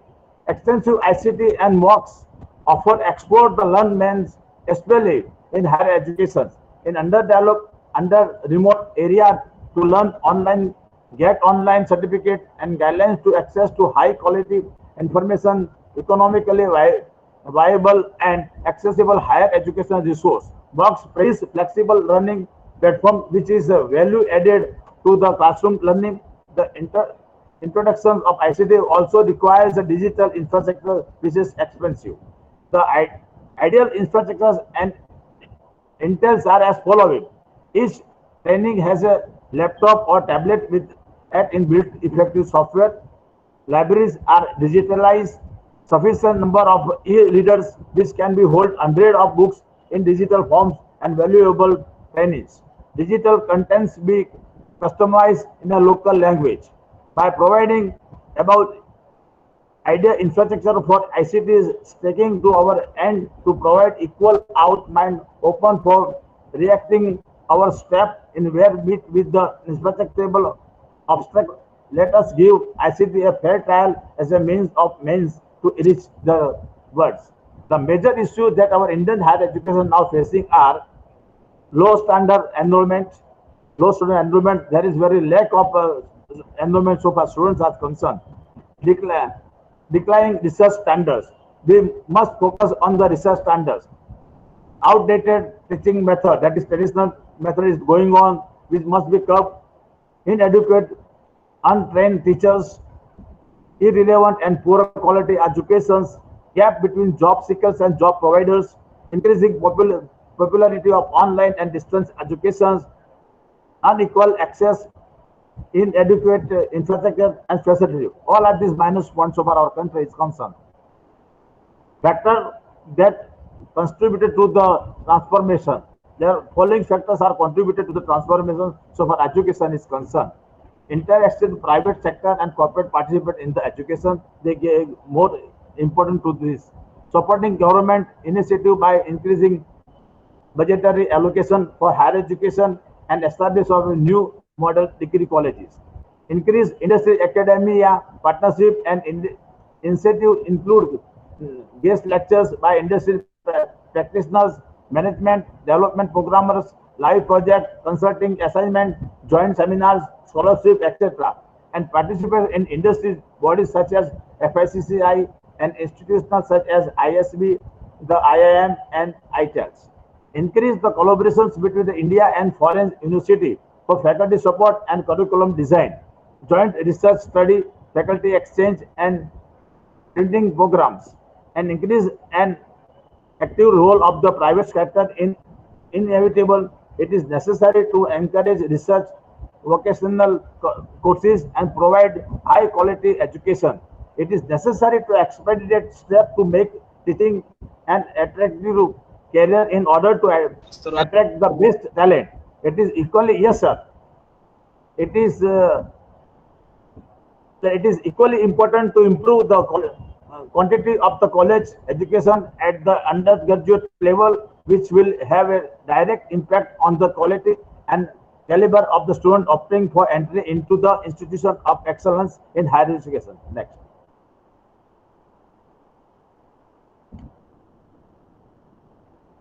Last but not the least, Nobel educationist and philosopher Men Jen rightly said, I am the child. All the world wait for my coming.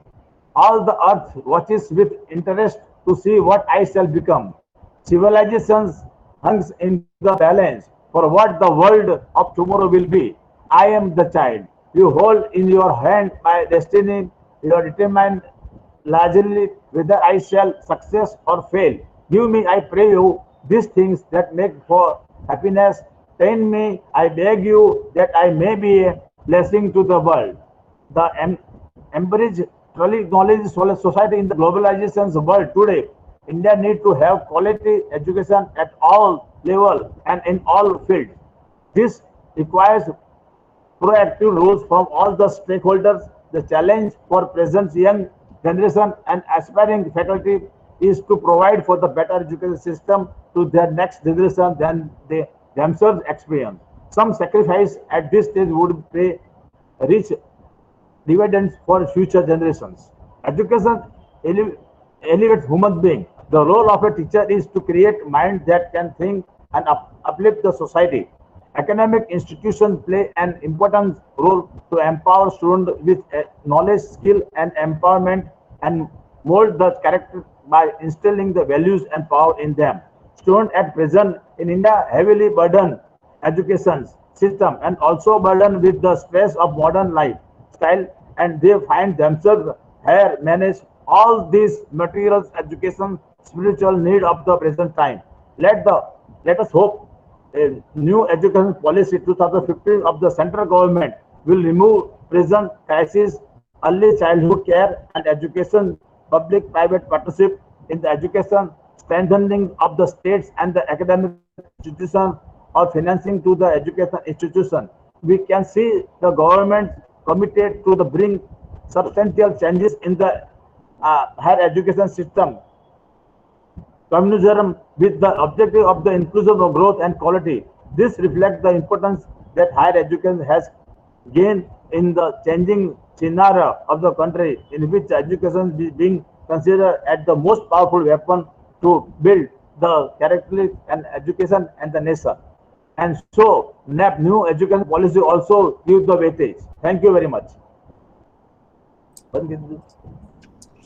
Thank you so much, Patak sir. You have focused on the most important part in today's context, today's context, that is education, and you tried the best to collaborate the new education policy with current existing education system. So, as we know, we are the part of the education, and we stimulate the minds of young chap, and we have to be encouraged to them to cope up with the certain system. Maybe it is offline or online. Due to certain COVID pandemic situation, its direct impact on the psychological and educational and physical behavior of the students. We cannot deny it, but anyhow, we have to be sustained and we have to be try the best to develop ourselves. And in that way, we have to encourage our student that they have to become the employable, and in future they will get the job and they will be carried out their life in certain maybe problematic situation. So your presentation and other things are so nice, and it quite fit with the current relevant situation. So thank you so much, and wish you. Thank you, sir. Thank you, sir. Thank you. Thank you, sir. For appreciation. Thank you, sir. Yeah. Dr. Lionel, you are coming, please.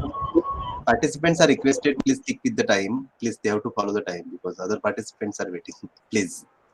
Yeah, one or two quick suggestions. A good presentation by Mr. Patak would be to keep your presentation very concise, because it is difficult to. So maybe a PowerPoint would be have bulleted points. Yes, yes, Uh, I'd uh, love to hear. You are right. the points that you made are very relevant. That foreign universities can assist in curriculum design and so on. But there are challenges. Recently, I was talking to somebody yesterday. They were saying that in certain jobs, they don't want to employ people who have graduated in the last year or two because of cheating, plagiarism, so on. So those are some issues that universities, schools have to contend with, academic dishonesty. But there are solutions. There are also technology solutions which are being used in the United States. Those are proctored examinations where there's a eye that is actually watching every movement. So those are called proctored examinations. So there are solutions, but the online education offers untold opportunity, very relevant for India and the masses. So thank you very much. Yeah. Thank you, sir. Thank you. Thank you, sir. Moving ahead with our second next participant, the name of participant is Dr. Christy Alex Varghese. Dr. Christy Alex Varghese, are you there? Yes, yes, Okay. sir, I'm here. Yes, sir, I'm here. And the title of paper is Eurocentrism, a challenge for the Indian social sciences. What do you think? Hello, sir, am I audible? Yes, sir, you are audible. Okay. Thank you, sir. I think the video is also on and I'm audible, so I'm starting.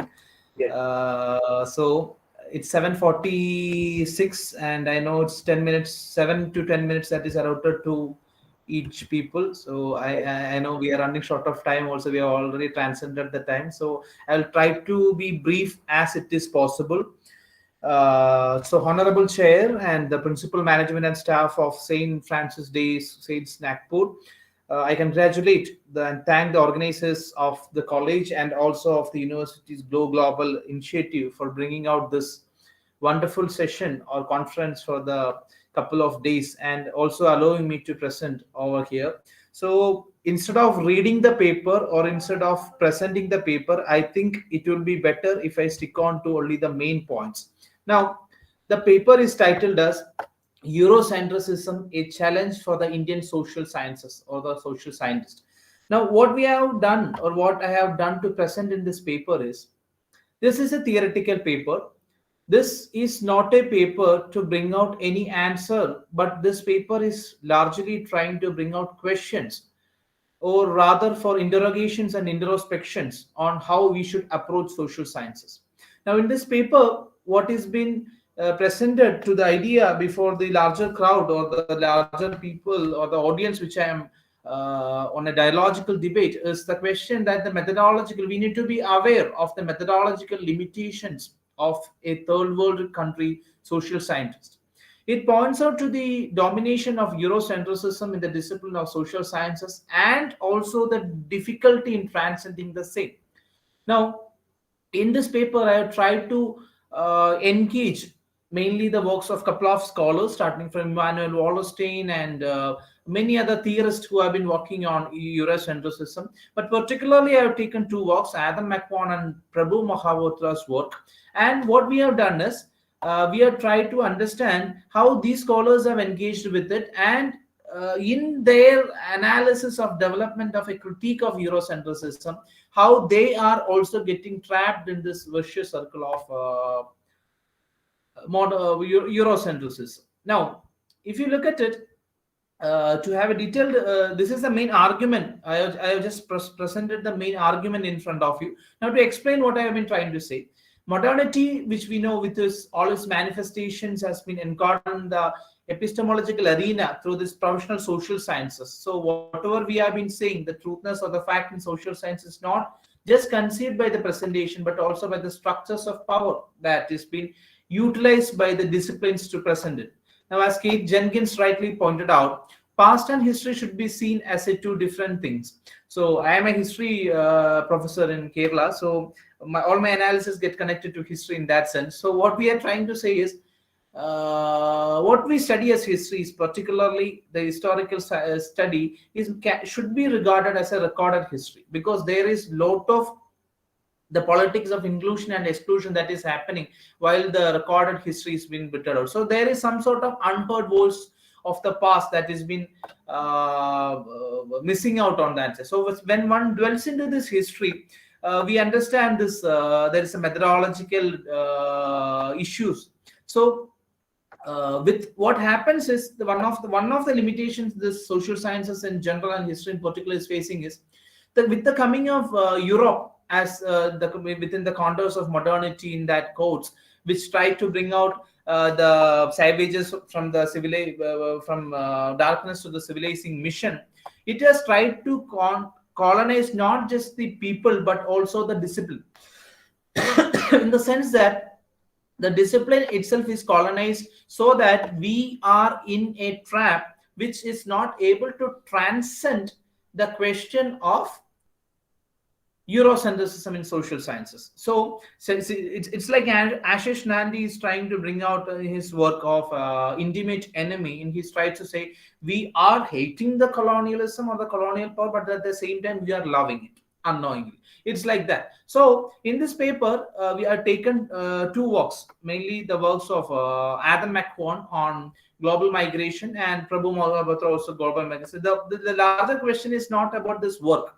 This I have just taken as a reference only. So what we can say is the fundamental question that remains in all these scholars, I'm just skipping the analysis of the work, but the fundamental question or on a closer analysis, what we can see is what these scholars try to bring out, or what we can bring out as the third world country social scientists, we can bring out is even if we are criticizing Eurocentrism, we are ending up in bringing something called as, if I were to use the terminology of Immanuel Wallerstein, it will be something like the anti-Eurocentric Eurocentrism. That means to say you are using the terminologies of Eurocentrism like modernity, like the capitalism, and all these concepts have been used, but at the same time we are saying we are criticizing Eurocentrism, or we are trying to move out of the Eurocentric lens. Now, consciously or unconsciously, by speaking in the language of Eurocentrism, we are propagating and practicing this idea of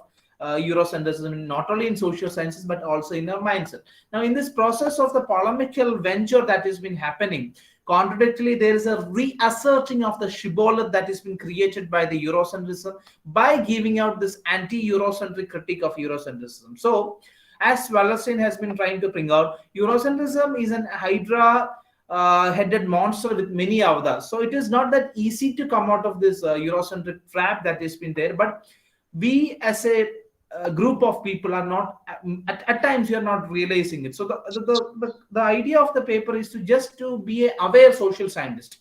That is the focus of the paper. So social sciences which are born in Eurocentrism is bought and nurtured by Eurocentrism. So it's our epistemological surroundings are filled by Eurocentrism. So there is the limit to which one can actually alienate it from the Eurocentric approach.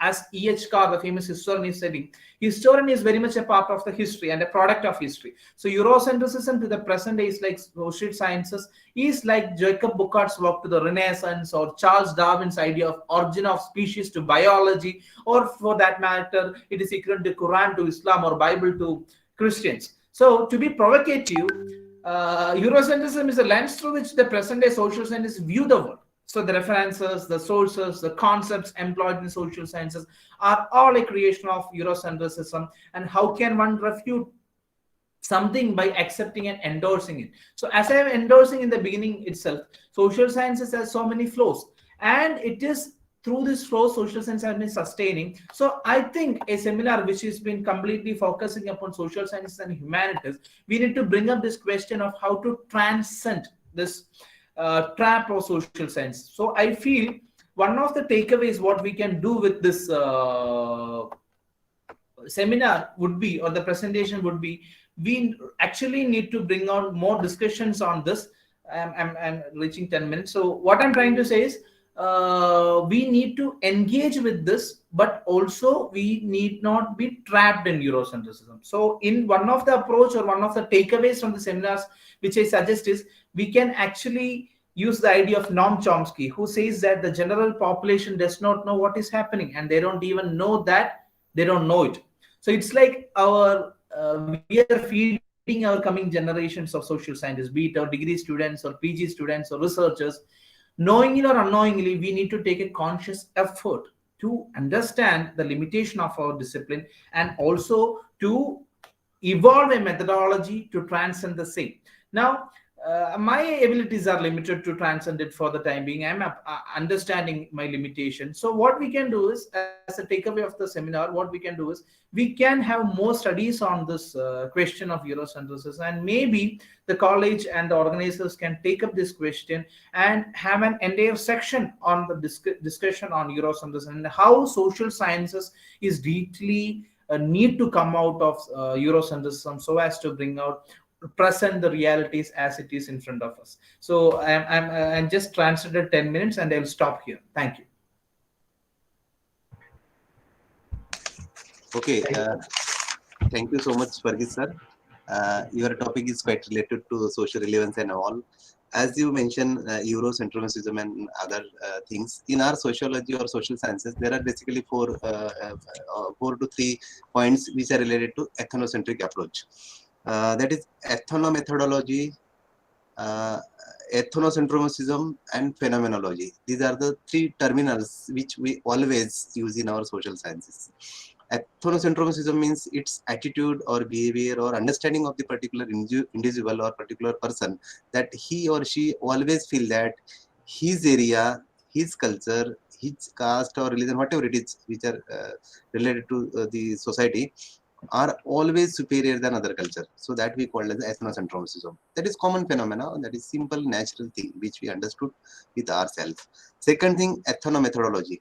Whenever we carried out the research, we always see that particular research is surrounding or bind towards us, in particularly our area, that we call as ethno, which start from our heart and mind.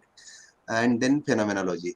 Then, you know, certain things are there in our society, in our family, in our community, that which come or relevance towards the particular incidences or accidents or particular events. So that we call it the phenomenology. So your topic is very, very relevant, very understandable, and it's demo or it's guideful to the newcomer or budding researchers. So wish you all the best. Keep it ahead. And yeah, namaskar. Yes. Okay. Thank you. Dr. Lionel, sir, your comment?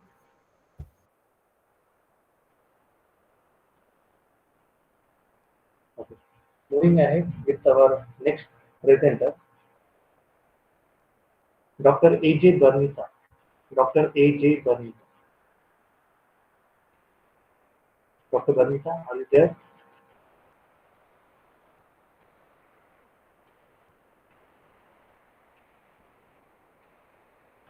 Okay. Next one, Dr. Nitin Kumar Gadudla.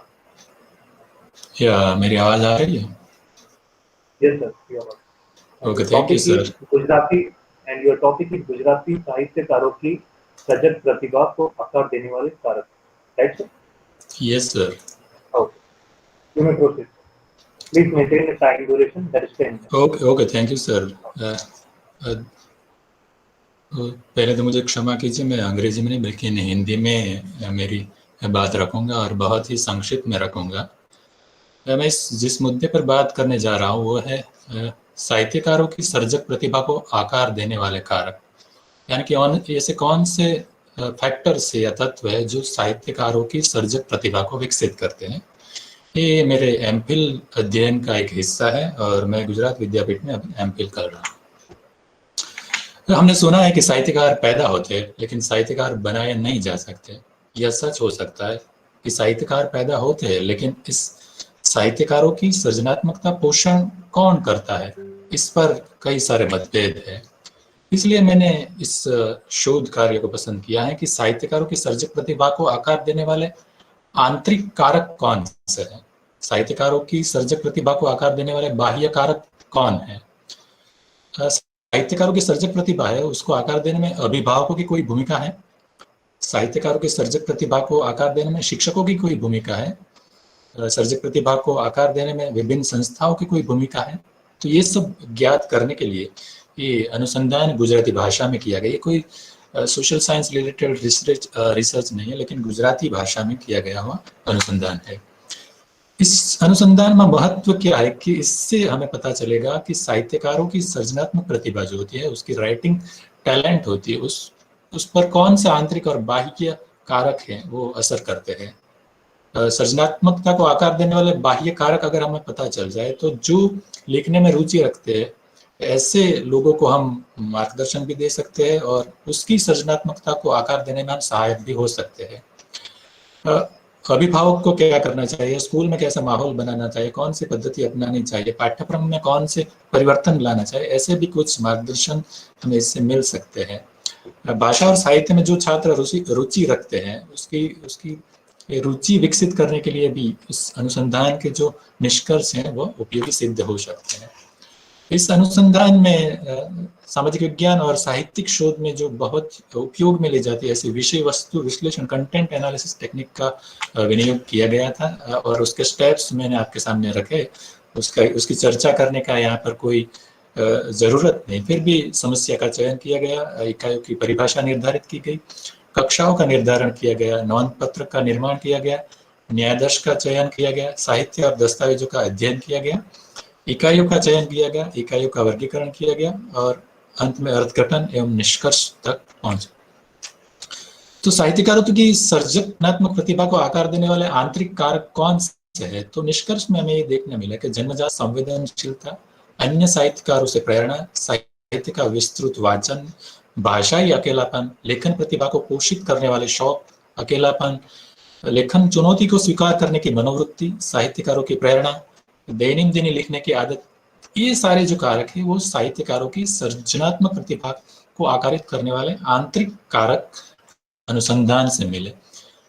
उसी तरह बाह्य कारक कौन से थे? तो घर और पड़ोस का हवामान, परिवार में सृजनात्मक व्यक्तित्व, शिक्षक और अध्यापक, पाठशाला महाविद्यालय की सहअभ्यासिक प्रवृत्तियां, विशेषज्ञ व्याख्यान, साहित्यिक पत्रिकाएं, साहित्य सृजन, कहानियां और कविताओं का श्रवण, साहित्यकारों का मार्गदर्शन, लेखन शिविर, नाट्य दर्शन, प्रशिक्षण, नाट्य प्रतियोगिता, तो ये सब कारक है जो साहित्यकारों की सृजनात्मक प्रतिभा को विकसित करने वाले बाह्य कारक हमें इस अनुसंधान से मिले। अभिभावकों की भूमिका क्या रही? तो अभिभावक यानी कि पेरेंट्स की भूमिका ये रही कि घर में सृजनात्मक प्रतिभा के लिए अनुकूल माहौल बनाना, बच्चों की पत्रिका और समाचार पत्रों की पूर्ति के लिए सुलभ करना, साहित्यिक पत्रिकाओं की सुविधा प्रदान करना, साहित्यिक सृजन और पढ़ने में रुचि रखने वाले दोस्त बनाने की प्रेरणा देना। शिक्षकों की क्या भूमिका रही? पढ़ने के लिए प्रेरणा, लेखन के लिए मार्गदर्शन, प्रभावी छंद शिक्षण, प्रेरणा और प्रोत्साहन, सर्वोत्तम साहित्यिक कृतियों का परिचय, साहित्यिक सहअभ्यासक प्रवृत्तियों का आयोजन, विशेषज्ञ व्याख्यान का आयोजन, बच्चों की पत्रिकाएं और समाचार पत्र को पढ़ने की पत्रिकाएं पढ़ने की प्रेरणा, पत्र का प्रकाशन, कहानी कविता का श्रवण पठन, लेखन प्रतियोगिताओं का आयोजन करना, लेखन शिविर का आयोजन, गुणवत्तापूर्ण साहित्यिक कृतियों को पाठ्यक्रम में शामिल करना, नाट्य दर्शन का आयोजन। समाज और सामाजिक संस्थाओं की भूमिका क्या रही? तो समाज और सामाजिक संस्थाओं की यह भूमिका इस अनुसंधान में देखने की इनाम पुरस्कार या पारितोषिक की घोषणा, भवाई रामलीला, नुक्कड़ नाटक, नाट्य मंडली का आयोजन, साहित्यिक मंडली की विविध प्रवृत्तियों का आयोजन, लेखन शिविर का आयोजन और नाट्य प्रतियोगिताओं का आयोजन। तो मूल जो उद्देश्य था मेरा कि साहित्यिक प्रतिभा को कौन से कारक है वो विकसित करते हैं, कुछ बाह्य शिक्षकों की भूमिका भी क्या थी वो भी देखने को मिली और समाज और संस्थाओं की भूमिका क्या थी वो विकसित। इससे हम बच्चों में साहित्यिक प्रतिभा विकसित करने के लिए क्या कर सकते हैं उसका मार्गदर्शन भी मिल सकता है। धन्यवाद, मैंने बहुत ही संक्षिप्त में मेरी बात आपके सामने रखी है। अगर हिंदी भाषा में आपको कोई तकलीफ पहुंची है तो मैं क्षमा भी चाहता हूँ। Doctor, it is perfectly all right. We can understand Hindi also. धन्यवाद नितिन कुमार साहब, आपने अपने गुजराती लैंग्वेज के प्रति प्रेम जताया, उसमें जो इम्पोर्टेंट घटक रहते हैं उसका उहापोह किया। सभी को अपने लैंग्वेज के प्रति प्रेम रहता है, सद्भाव रहता है और उसका संवर्धन, उसका विकास तथा उसके जरिए जो एग्जिस्टिंग प्रॉब्लम्स रहते हैं उसको सॉर्ट आउट करने का हम प्रयास करते हैं। तो आपका लिटरेचर से रिलेटेड बहुत ही बढ़िया टॉपिक था और धन्यवाद और wish you all the best. With our next presenter, Dr. Saveen. Dr. Saveen, are you there, sir? Dr. Savin.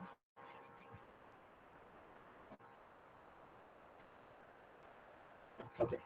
Next one, Dr. Vinita Kumar. Okay. Dr. Savin, are you there? Okay. Next one, Dr. Vinita Kumari and Dr. Sapna Kumar. Dr. Yes. Vinita Kumari.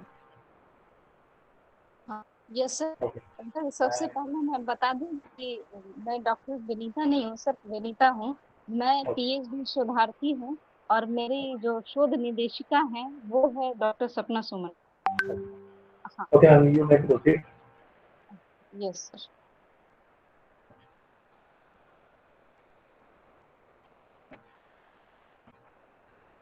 You have your presentation on with you?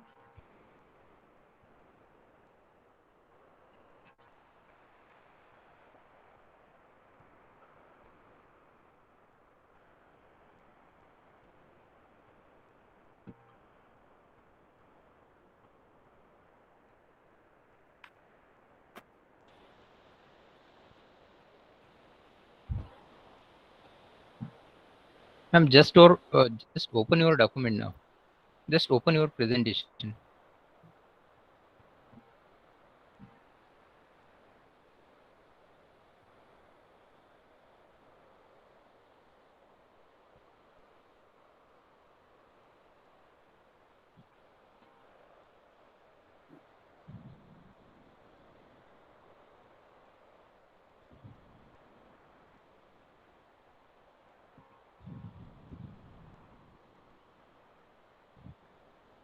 Sir मेरा screen दिख रहा है आप सभी को?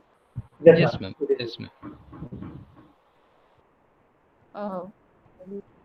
मैं अभी PhD कर रही हूँ, शोध कार्य कर रही हूँ और मेरे शोध का विषय है माध्यमिक विद्यालय के विद्यार्थियों का आत्मसम्मान तथा शैक्षणिक उपलब्धि। शिक्षा मानव जीवन का आधार है। यह एक ऐसी प्रक्रिया है जिसके माध्यम से मानव की छिपी हुई शक्तियों का विकास होता है। इसके माध्यम से मनुष्य के नए ज्ञान, कौशल, मूल्य इत्यादि गुणों का बीजारोपण किया जाता है, जो समय तथा अनुभव के आधार पर विस्तृत होता चला जाता है और मानव जीवन के लक्ष्य को प्राप्त करने में सहायता प्रदान करता है। इस स्तर तक पहुंचने के लिए एक आदमी को छात्र जीवन के प्रत्येक स्तर के औपचारिक तथा अनौपचारिक शिक्षा से होकर गुजरना पड़ता है। विद्यार्थियों में आत्मसम्मान विकसित करने के लिए शिक्षा को उपकरण के रूप में प्रयोग किया जाता है। छात्र के आत्मसम्मान को सशक्त करने के लिए शिक्षक सकारात्मक शिक्षण वातावरण बनाते हैं। यह छात्रों को सकारात्मक मानसिक स्वास्थ्य, सकारात्मक दृष्टिकोण तथा सामाजिक कौशल के निर्माण में मदद करता है। सकारात्मक वातावरण विद्यार्थियों के आत्मसम्मान में वृद्धि करने के साथ साथ उनके शैक्षणिक उपलब्धि में भी प्रभाव डालते हैं। अध्ययन की सार्थकता। माध्यमिक विद्यालय वे स्थान है जहां मुख्य रूप से किशोरों को अपने जीवन को उत्कृष्ट बनाने के लिए शिक्षा दी जाती है। माध्यमिक विद्यालय में पढ़ने वाले छात्र के जीवन में शारीरिक, मानसिक तथा भावात्मक जैसे कई विकास तीव्र गति से होते हैं, जो छात्रों के व्यक्तिगत पहचान, आत्मसम्मान और उसके मन में प्रगति के प्रति गलत अवधारणा उत्पन्न कर सकते हैं। इस प्रकार यह उनके व्यक्तिगत, शैक्षणिक तथा सामाजिक जीवन को प्रभावित कर सकता है, जो विद्यार्थियों के आत्मसम्मान से प्रत्यक्ष रूप से संबंधित है। भदौरिया और शर्मा 2018, शेख जान, जाबरी और के 2014, आर्यन 2010 तथा जोशी और श्रीवास्तव 2009 के अध्ययनों से छात्रों के आत्मसम्मान और शैक्षणिक उपलब्धि के बीच संबंध दिखाई दिए हैं। अतः शोधार्थी यह पता लगाना चाहती है कि विद्यार्थियों में स्वयं के आत्मसम्मान की जागरूकता कितनी है तथा इसका प्रभाव उनके शैक्षणिक उपलब्धि पर किस प्रकार पड़ता है। समस्या कथन। माध्यमिक विद्यालय के विद्यार्थियों का आत्मसम्मान तथा शैक्षणिक उपलब्धि। संक्रियात्मक परिभाषा। आत्मसम्मान। इस शोध में शोधार्थी ने आत्मसम्मान को माध्यमिक विद्यालय के विद्यार्थियों के स्वयं की जागरूकता और आत्मस्वीकृति के रूप में आत्मसम्मान को लिया है तथा शैक्षणिक उपलब्धि के अंतर्गत मुख्य रूप से हिंदी, अंग्रेजी, गणित, विज्ञान तथा सामाजिक विज्ञान को शामिल किया गया है।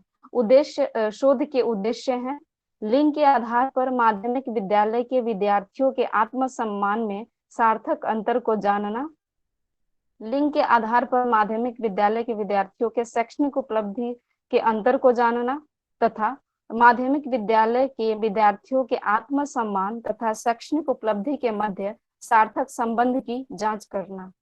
नल परिकल्पना, लिंग के आधार पर माध्यमिक विद्यालय के विद्यार्थियों के आत्मसम्मान में कोई सार्थक अंतर नहीं है।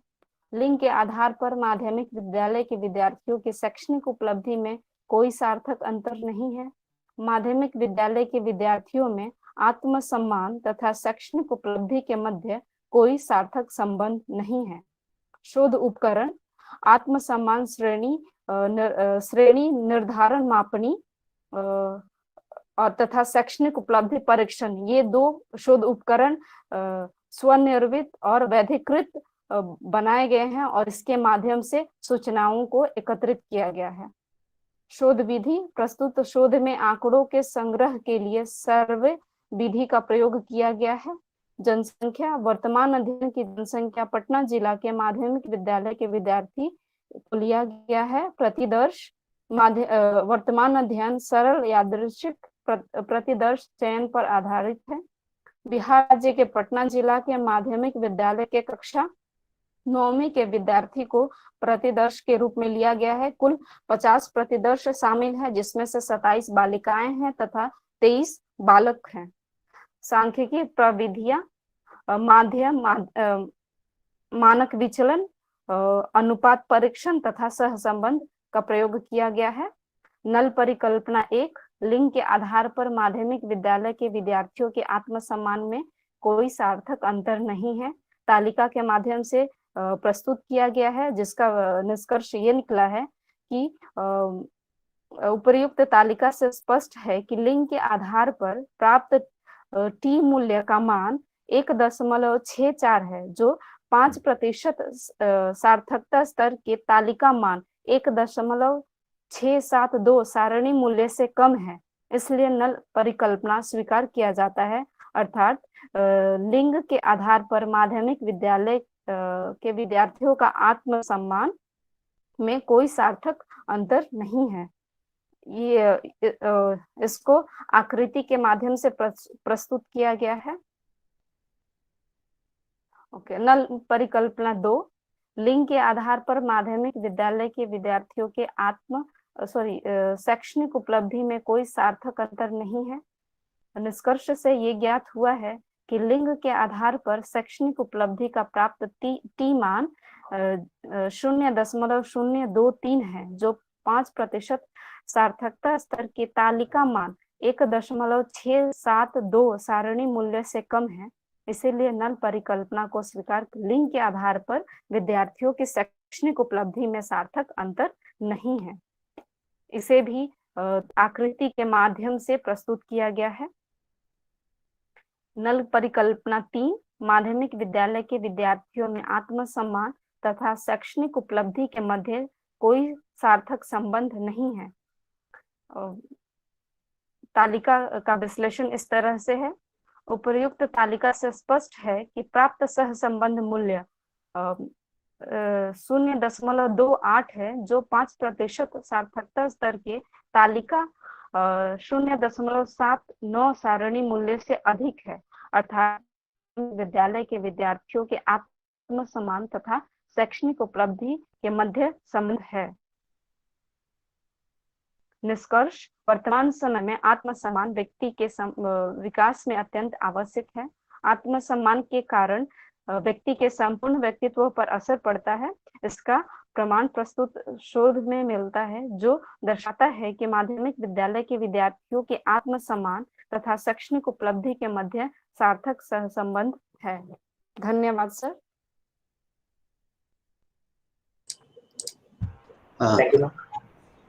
धन्यवाद विनीता कुमारी मैडम। आपने बहुत अच्छे तरीके से प्राथमिक स्तर पर जो अध्ययन होता है, जैसा स्कूल या जूनियर कॉलेज में वगैरह, उसका अध्ययन किया है। सकारात्मक वातावरण, आत्मसम्मान, result oriented approach of the particular school, ये सभी का मिलाप करके आपने अच्छे तरीके से प्रेजेंट किया है। और आप इसको और भी फॉर योर भविष्यकालीन प्रोग्रेस के लिए उसको एक एडवांस तरीके से आगे लेके जा सकते हैं। So wish you all the best madam and thank you so much for presenting your paper. धन्यवाद। Thank you, ma'am. Moving ahead with our next presenter, Dr. Surendra Singh. And the topic of paper is analyzing marginalized voices in Premchand's Kafan and Anand's Untouchable. Over to you, sir. Dr. Surendra Singh. Respected chairperson of the session and dear participants, good evening to all. I am going to present my paper on the topic analyzing marginalized voices in Premchand Kafan and Anand Untouchable. There is no doubt that Premchand was the first prominent and the finest story writer who, moved by the plight of marginalized, gave them a literary voice and in fact mirrors the grave realities of rural life, where caste and gender discrimination was rampant. He created several immortal marginalized characters wrapped in caste system in India in his writing. Ghisu, Madhav and Budya in Kafan, Dukhi and his wife Jhuria in Sadgati, Jokhu and his wife Gangi in Thakur Ka Kuan, Mangal and his father Gudar and his mother Bhungi in Doodh Ka Daan, Sukhya in Mandir, Celia in Godan. No doubt, credit should go to Premchand for bringing these social issues in his popular writing, yet they don't make them a revolutionary writer. Scholars consider that Premchand's literature is written in a sympathetic mode. The background of a powerful nationalist drive, informed by, as we see earlier, a desire to lift marginalized behind his literature, cannot be seen as altogether unproblematic. Therefore, it won't be unfair to say that Premchand uses stereotype images of marginalized and day-to-day idioms and against them in the Hindi heartland to strengthen the plots of his stories. Elaborating on this point, Kamal Bharti writes that, I unquote, basis of the Dalit literature is the philosophy of Dr. B.R. Ambedkar, who demanded abolition of caste and Varna system. On the other hand, Premchand was a Gandhian who believed in the Varna system. Unfortunately, Premchand was a writer of that kind whose love for Dalit is limited to removal of untouchability only, unquote. Dalit writer Om Prakash Valmiki says, Premchand wrote many stories about Dalit awareness like Sadgati, Thakur Ka Kuan, Doodh Ka Dam. He was influenced by the ideas of Gandhi. On the other hand, he has sympathy with Dalits. On the other hand, he shows his belief in the Varna system. Premchand has been praised by Sadanand Sahani and others for his famous story Kafan, the Shroud. They explain that Premchand has brought out all the souls of the marginalized, but some writers don't consider it a story of marginalized. Rather, they declare it an anti-marginalized and caste story in which depiction of the spatial caste is important and the inhuman characterization of all characters in the story. They were depicted dirty, drunk, and rustic. According to the story, Gisu and his son Madhav belong to a marginalized caste and are good for nothing fellow. The kind they would suffer hunger but would not work for a living. On the day, Madhav's wife Budhya was crying with delivery pain. Father and son were busy roasting potatoes. Both thereafter ate the roasted potatoes and go off to sleep. In the morning, Madhav finds that his wife had passed away and her unborn child too has died in her womb. They go to the Zamidar and to the villagers to collect some money for her final rites. They collected 5 rupees and went to the city to buy kafan. But they don't buy the kafan, rather they drink alcohol and ate their fill. They both begin to dance, overcome by drunkenness, they collapse. There are some beautiful lines from the story which are shocked in humanism. Jesus said to his son, "Hey, you are really heartless. You have spent 1 year of martial bliss with her and now such faithlessness. These lines show the clear influence of Kabir on Gisu. What an evil custom! One who never gets ragged while living require a new shrouds when dead to cover his body, to cover the body. Shrouds are burned away with the bodies. Yes, nothing remains. If we had these 5 rupees earlier, at least we could have given her some medical treatment. Kaval Bharti argues that in this story, I unquote, Premchand is making a mockery of the marginalized. Premchand is giving the message that poverty is the major problem of marginalized. It is only poverty which has bred many evils among marginalized and inhuman persons like Gisu and Madhav. But Premchand forget that the Varna system and unequal distribution of the resources were the major sources of the problem of marginalized. Why did he not explore these aspects behind their laziness? Premchand has certainly shown the degraded conditions of marginalized, but he bypassed the reason behind it. Why exactly he marginalized, he devotes such obsessive attention to food, even as a human being lay struggle with death in an adjacent room. It was a feudal system and the caste system which were responsible for the inhuman behavior of Gisu and Madhav. There was no higher human value invested in the untouchables. They had been normatively reduced to a poor and low status which produced no elevated human concern. Caste convinced them that there would be no change in their position, no matter how hard they worked. The social order denied them their option of social and economic upward mobility. On the other hand, Anand is a novelist with a purpose, and his purpose is to bring a social awakening which could bring a change and betterment in the pitiable condition of the marginalized. In this sense, Anand is a true humanist. As Anand himself acknowledges, I unquote, all these heroes as the other men and women who had emerged in my novel and short stories, who are dear to me because they share the reflections of the real people to whom I had known during my childhood and youth. Untouchable is Anand's first novel and his most compact and artistically satisfying work.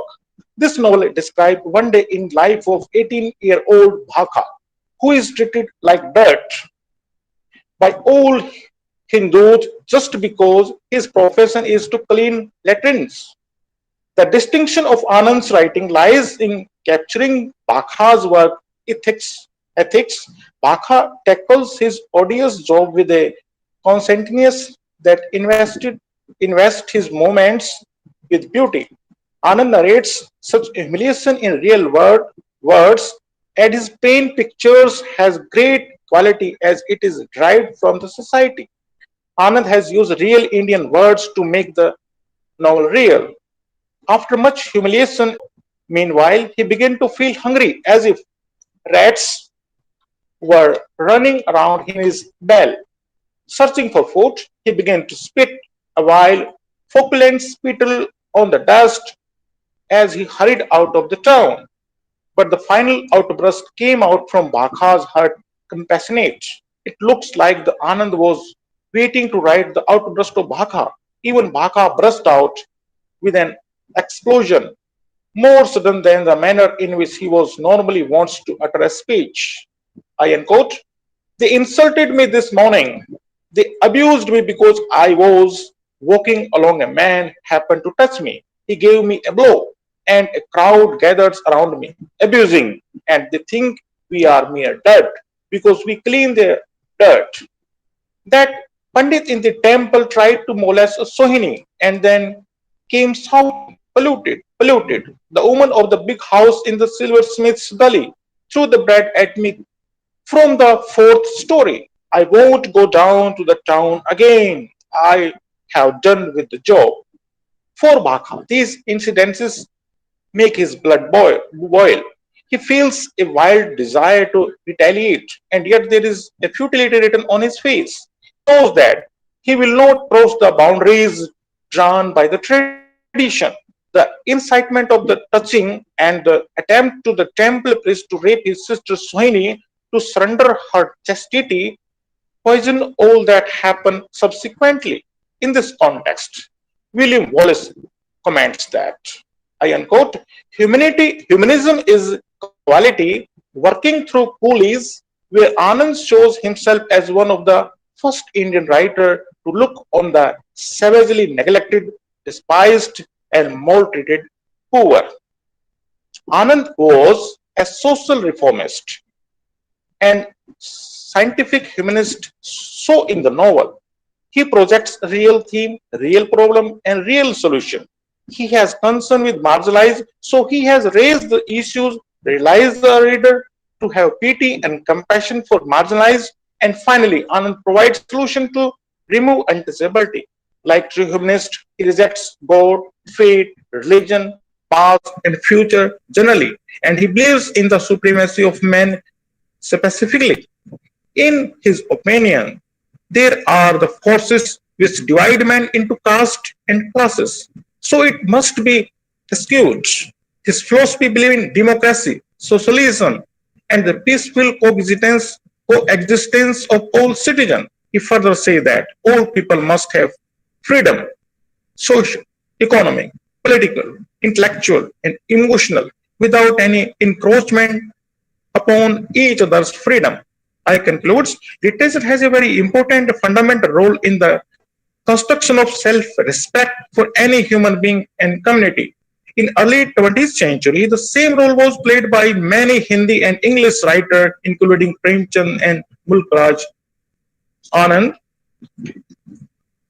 In formulating the new marginalized identity and their issues by depicting marginalized characters in their writing, what the paper analyzes that the marginalized character in the Premchand, Kafan, and Anand untouchable are facing inhuman treatment in so-called human society.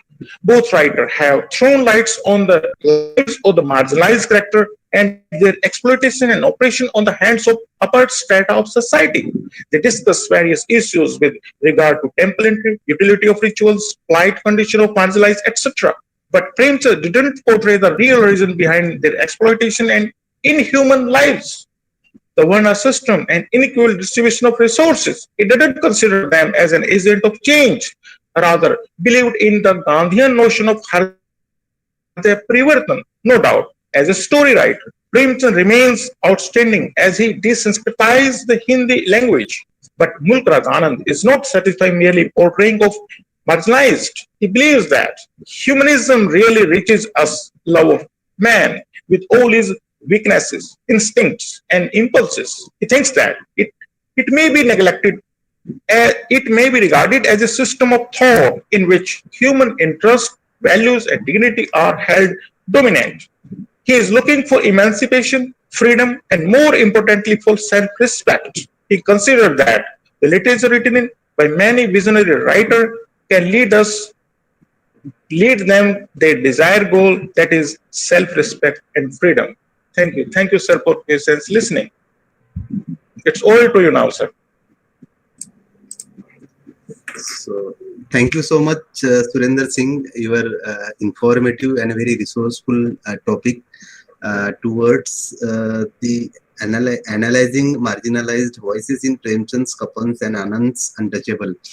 Generally, we know that each and every language, each and every folk language, there is a creation of the literature, and that literature try to cover all the social, economical, religious situation of the particular society or community.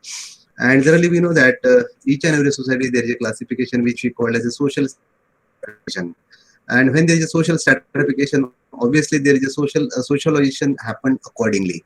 So as we know, when we take the example of our Indian society and we pretend an ancient history or evolution of the man and all, so we can get the Varna system on that best there is a caste system, and according to the division of the work, and then further process had been carried out. So that history somewhere else we know about it.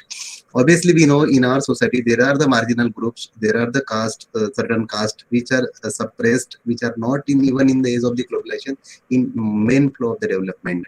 And you know that, as we know, we talk about the development, smart cities, smart India, and all other things. But you know that there are even we can say 40% people are there in our India. They are not getting the food for 2 times. So this is the tragedy.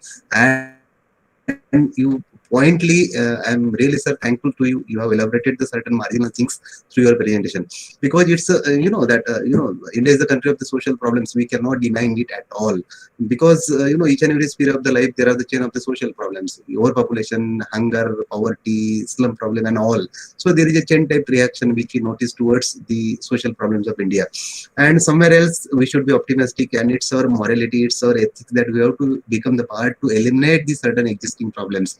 Maybe it is in marginal strata, or maybe it is in average strata, or maybe it is in developed strata.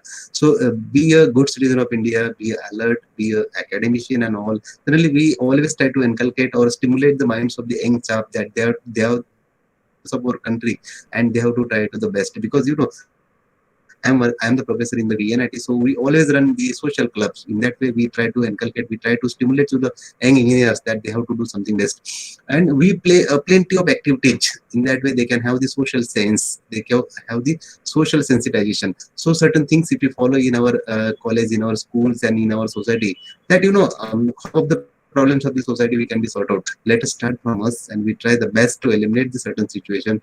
And we should not give the place to at all any religion, caste, as someone presented on ethnocentrism and certain activities. So we are the citizen, we are the Indians, and we have to be follow the certain things which we call as secularism, sarva dharma samabhav. Ultimately, I would like to conclude the certain things. Might have Sachin, all the participants are finished now. Is there? Yes, sir. Yes. Okay. So just I would like to conclude. Especially, I express my heartfelt thanks towards Thomas sir. Nimbarka sir, what Yeah. we can do, we can we can call their name again. Somebody is missed, suppose that somebody joined now, we'll give a chance to them. Yes. Okay, sir. Is there anyone who wants to present their paper who is not in the list or who did not contact earlier? Is there anyone from participants? LT Gopal sir, Dr. LT Gopal, you already messaged that because of technical error you could not present your paper. Is there anyone? And there's Savarkar sir. Savarkar Yes, sir Dr. is there. Savarkar. I think almost it finish. Okay. Yes, sir. Philip Savarkar sir was remaining actually, and one more. Yeah.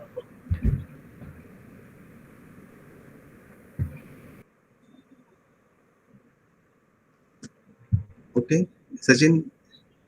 Savarkar sir, are you ready with your presentation? Would you like to present your paper? I think Savarkar sir is not there. Okay. Yeah, Okay. Savarkar sir is not there. Savarkar sir has left the meeting. Okay, no problem. Yeah. So we can conclude now, sir, as Yes, sir. Thomas sir said. Okay. So here we have ended our paper presentation session. I have seen some message in chat box. People were debating on whether which language we should talk, either Hindi or English. I think the language purpose of language is to communicate your feeling or your thought. So whatever language you choose, but if you are unable to communicate the message which you want to convey, so that has no meaning. So we should not evaluate language on any parameter. Every language has to evaluate on their own standard. So with that, I would like to conclude here, and over to you, Vinisha ma'am. Thank you, Nimbarka sir, for joining us. Yeah. Welcome. Thank you, sir. Thank you, sir. I now take this opportunity to propose a formal vote of thanks. Gratitude can transform common days into thanksgiving, turn routine days into joy, and change ordinary opportunities into blessings. I extend a very hearty thanks and gratitude to the chief guest of the event, His Grace Most Reverend Archbishop Elias Gonsalves, for inaugurating the conference and for sharing with us his findings and opinions and blessing all the speakers and the participants. I'm extremely grateful to our eminent speakers, Dr. Menino Allen, Dr. Lionel D'Souza, Dr. Tommy White, Dr. S.M. Abdullah, Dr. Christopher Abraham, Dr. Vivek Nanoti, Dr. Charles Ugutu, Dr. Jitesh Tripathi, Dr. Alison Binger, Ms. Dorothy Hassan, Mr. Majid Gumeni, Dr. Shrikant Prabhu, and Dr. Prantik Banarjee for accepting our invitation and for sharing their knowledge and expertise with us.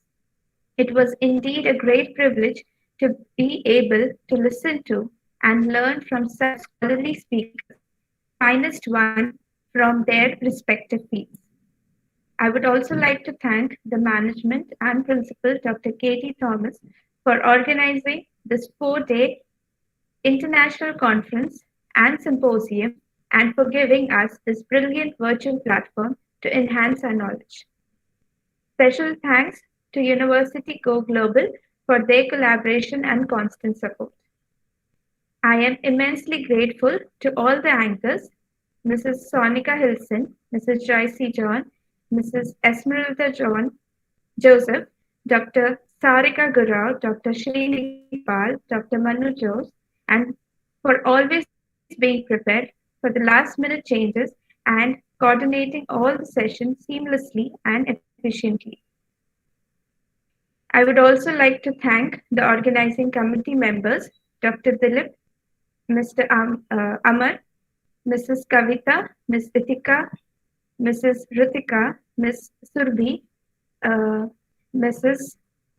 Pranita, Ms. Pinky, Ms. Reshma, Ms. Neha, and Ms. Pragati for all their support and technical assistance. The essence of fruits is always tasted at the last, and we believe that the last will be the best. The hard work of the entire committee truly justifies their words. Finally, I thank all the participants for their valuable presence and active participation. Before ending today's session, I would like to remind the participants to kindly fill the feedback form and submit it. Till then, take care and stay safe. Wishing you all a great time ahead. Thank you, everyone. Thank you very much, Vinisha. This is Lionel D'Souza. Just a few words. We'd really like to thank you and the organizers and our team, University Go Global. We think there's tremendous potential for collaboration, which we are going to be vigorously engaged in. So we had an incredible array of participants, not only from India, but as far as off as Turkey, the United States, and so on. This was a short notice.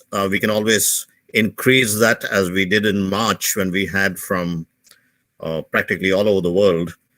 But what is good is that we see tremendous potential in scholarship and academic progress, improving standards, sharing of knowledge and information. So I'd like to thank His Grace Archbishop Elias, Principal Dr. Thomas, and of course, each and every one of you, participants, students, faculty. So thank you very much and look forward to seeing you again soon. Thank you.